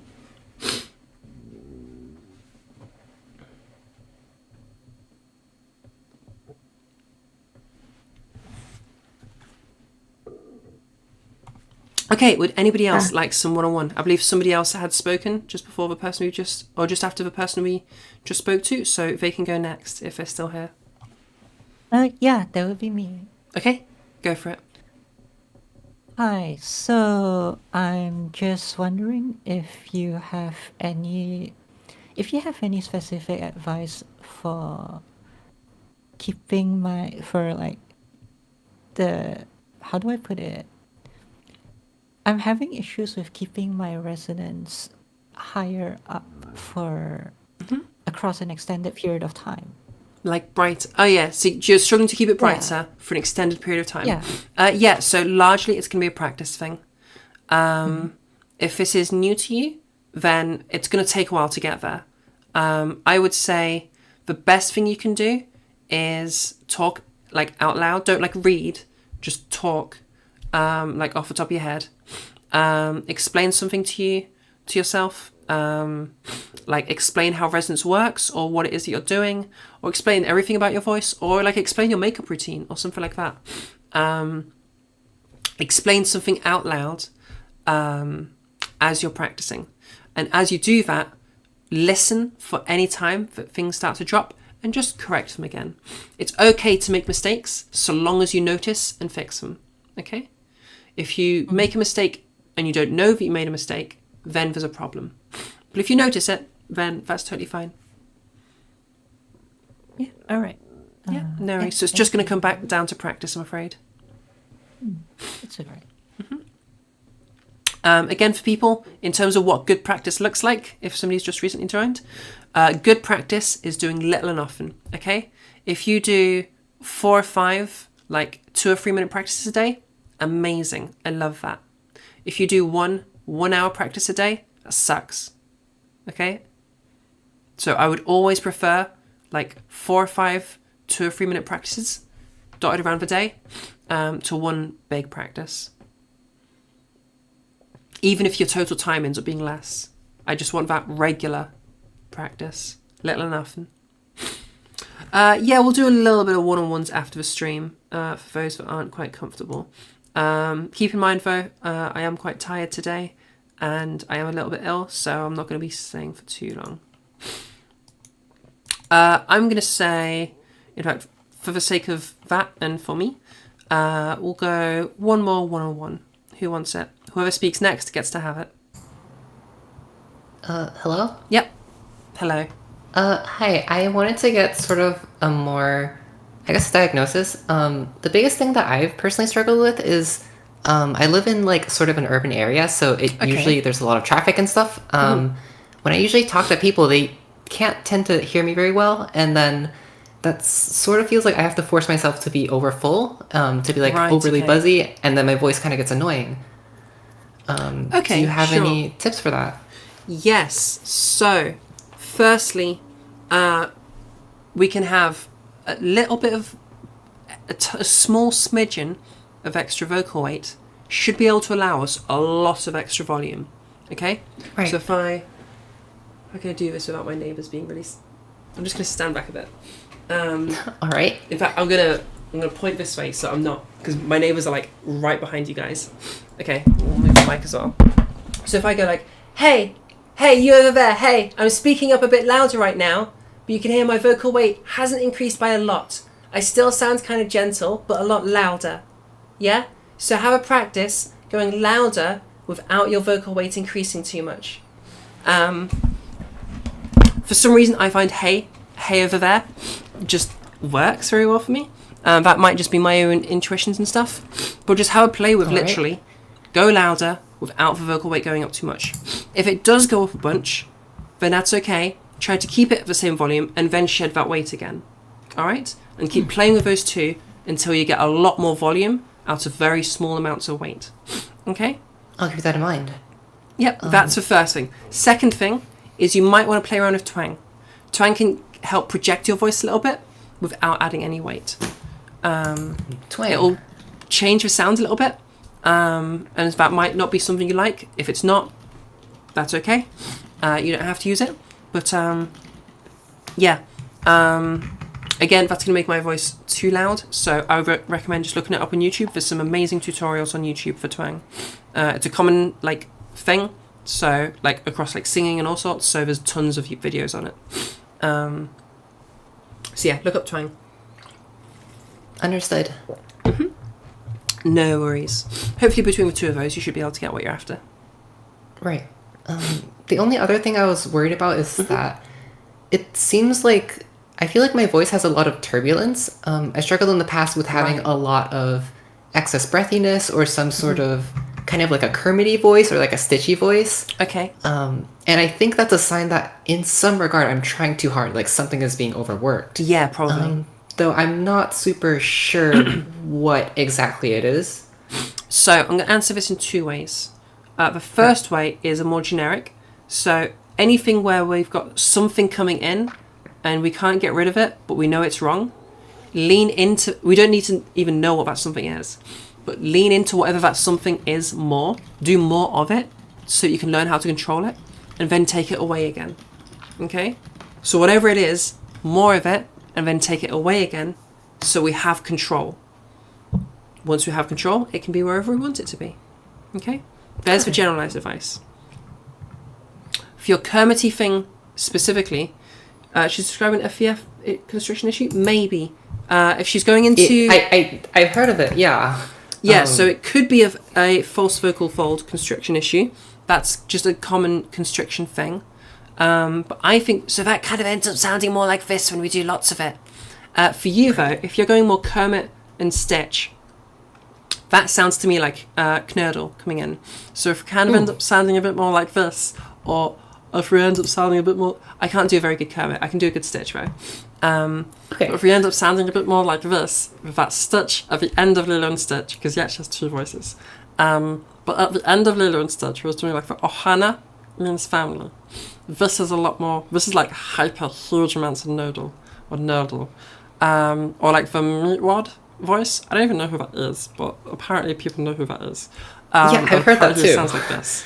But yeah, so that's like huge amounts of Nerdle coming in. You probably don't have that much, because that's like a crazy amount. But that Kermit the Frog, that's Nerdle coming in. For me, it's kind of my... the middle-ish of my tongue is like coming up a bit too much. It's making weird things happen. Got it. yeah, so play around with that. Generally, lean in more. You like play with it. Get familiar with this thing that we're doing that's sounding weird, so we can then take it away again. Does that make sense? Yeah, it does. Yeah, good. I guess as a closing thing, from what you've heard of my voice, is there anything you think I should work on in particular? I think it sounds pretty feminine to me. Really? Although my evaluation don't mean shit. What does your evaluation say? What do you think of it? Because it's your voice. Right. I've looked at a couple of voice models, and it seems that they tend to have lower pitches. Though I imagine it's harder since generally as you go up in pitch, you tend to have a lighter weight, and weight was something I struggled with for quite a while. So I feel like I'd probably take it in steps, like do it, I guess, like a more conventional femme voice, and then eventually go down to what I want. So basically the way pitch works is, you're absolutely correct. There is a connection between weight and pitch. Essentially, your pitch floor is rising. So an exercise you can try for this is start in a heavy and low pitch, and then increase the pitch while decreasing the weight. And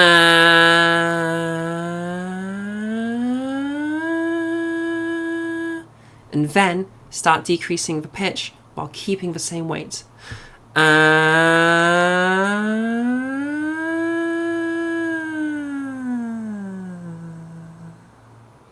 You'll find eventually it'll just be air coming out. If I go to now it's just air coming out, it's become a whisper. Because I don't have enough weight to go any lower. Okay? So just play with that exercise. That will show you your range at your current weight. If you're wanting a lower pitch, either increase the weight a little bit or add some vocal fry. Okay. Could I just add a comment there? Go for it. I think Zara, is it Zara? Yeah. Yeah, she sounded feminine to me. Her voice sounded feminine. Yeah, I think she sounded pretty feminine as well. Yeah, so if that's a boost, take that. There you go. Oh yeah, Great, Zara is thank you. me. Other person is other person, just in case. Oh, okay. Who was speaking? Sorry, I'm mixing that. Looking at the news. Who was speaking to you just now then? Somebody. I don't know. I've got too many things open. Whoever was just speaking, you have been evaluated as femme. Oh, I'm looking at the Discord. So yeah, from one of your other groups, and yeah, it sounded feminine to me. There you go. Okie dokie. Right. Well, I'm going to finish up now. I'll stick around in the various Discords for a little bit, but YouTube is going to finish off here. And I'll only be in the Discords for a little bit because, as I say, I'm tired and ill. So if you have enjoyed this and if you've learned stuff, firstly, you can head over to the YouTube there. All of our VODs are there from the previous workshops. Every workshop immediately ends up there and stays there for eversies. So one, if you've benefited there, you can like rewatch stuff.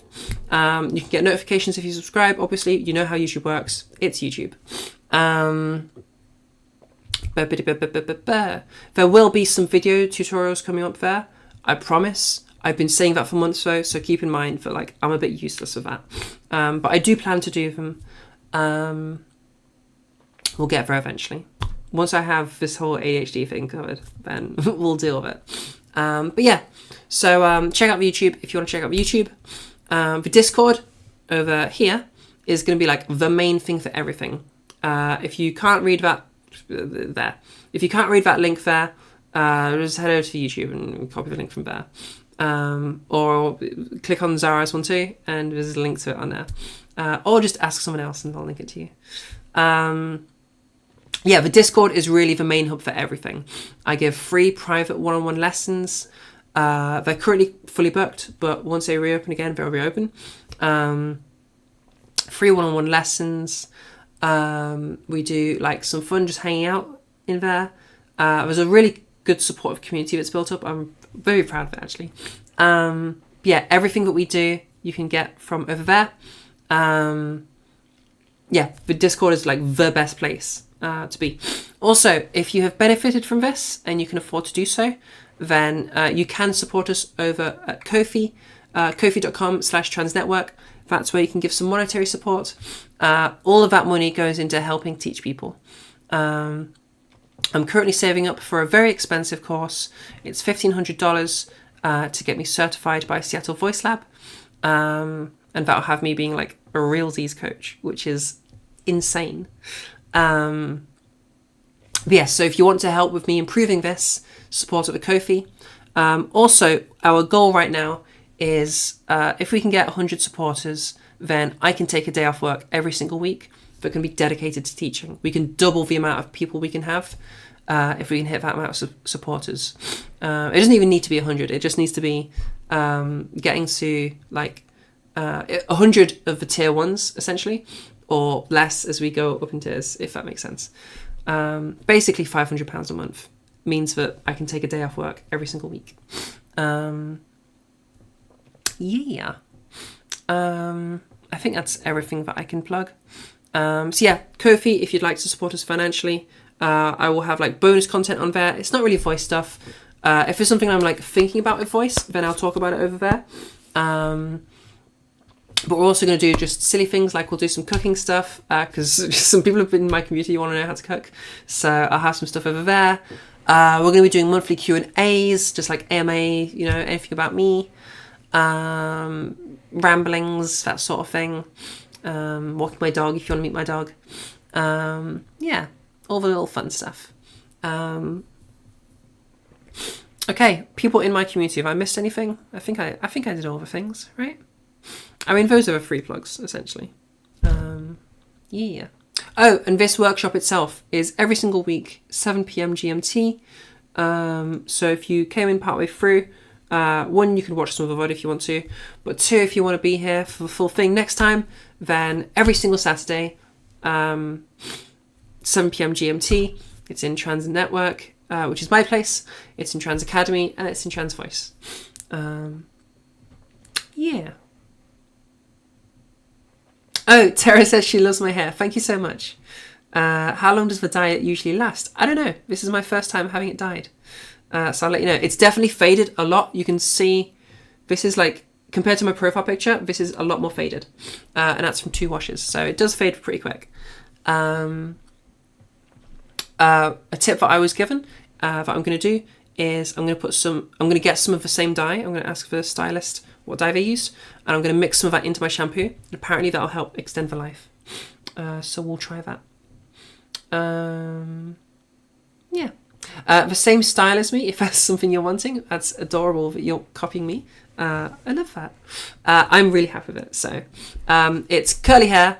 It's called a money piece. This thing where I've got like the front dyed, this is called a money piece. And the colour is magenta. So yeah. Magenta money piece, curly hair. That's what my stylist did. Okay, all right. Goodbye, YouTube. We love you. What's the thing that people do? That? I think that's right. Love you. Yeah, that's a cool hat. We dig that. Okay, love you, YouTube. Thank you so much, everybody that has come on the YouTube place. The True Sisis, yes, you have come right at the end again. I'm so sorry. You can rewatch your VOD though. Okie dokie. Hey Zara, don't forget to shout out your supporters. Oh my gosh, Beth, thank you so much. Yes, our current Ko-fi supporters, okay? First of all, we have Red Kitten. Red Kitten is one of our tier 1 subs. In our tier 2, we have Laura. Thank you so much, Laura, for supporting. And then our top dog, okay? Beth herself is our tier 3 sub. So thank you guys so much for supporting. You are like kind of changing my life. It's really cool. It makes me very emotional thinking about the fact that you guys literally give me money. So thank you so much. Yeah, it's a really big deal. So again, Red Kitten, Lan Misa, aka Laura, and Beth, thank you for 3 of you. Yeah, thank you very much. Okay, bye-bye YouTubes. We love you. Bye-bye.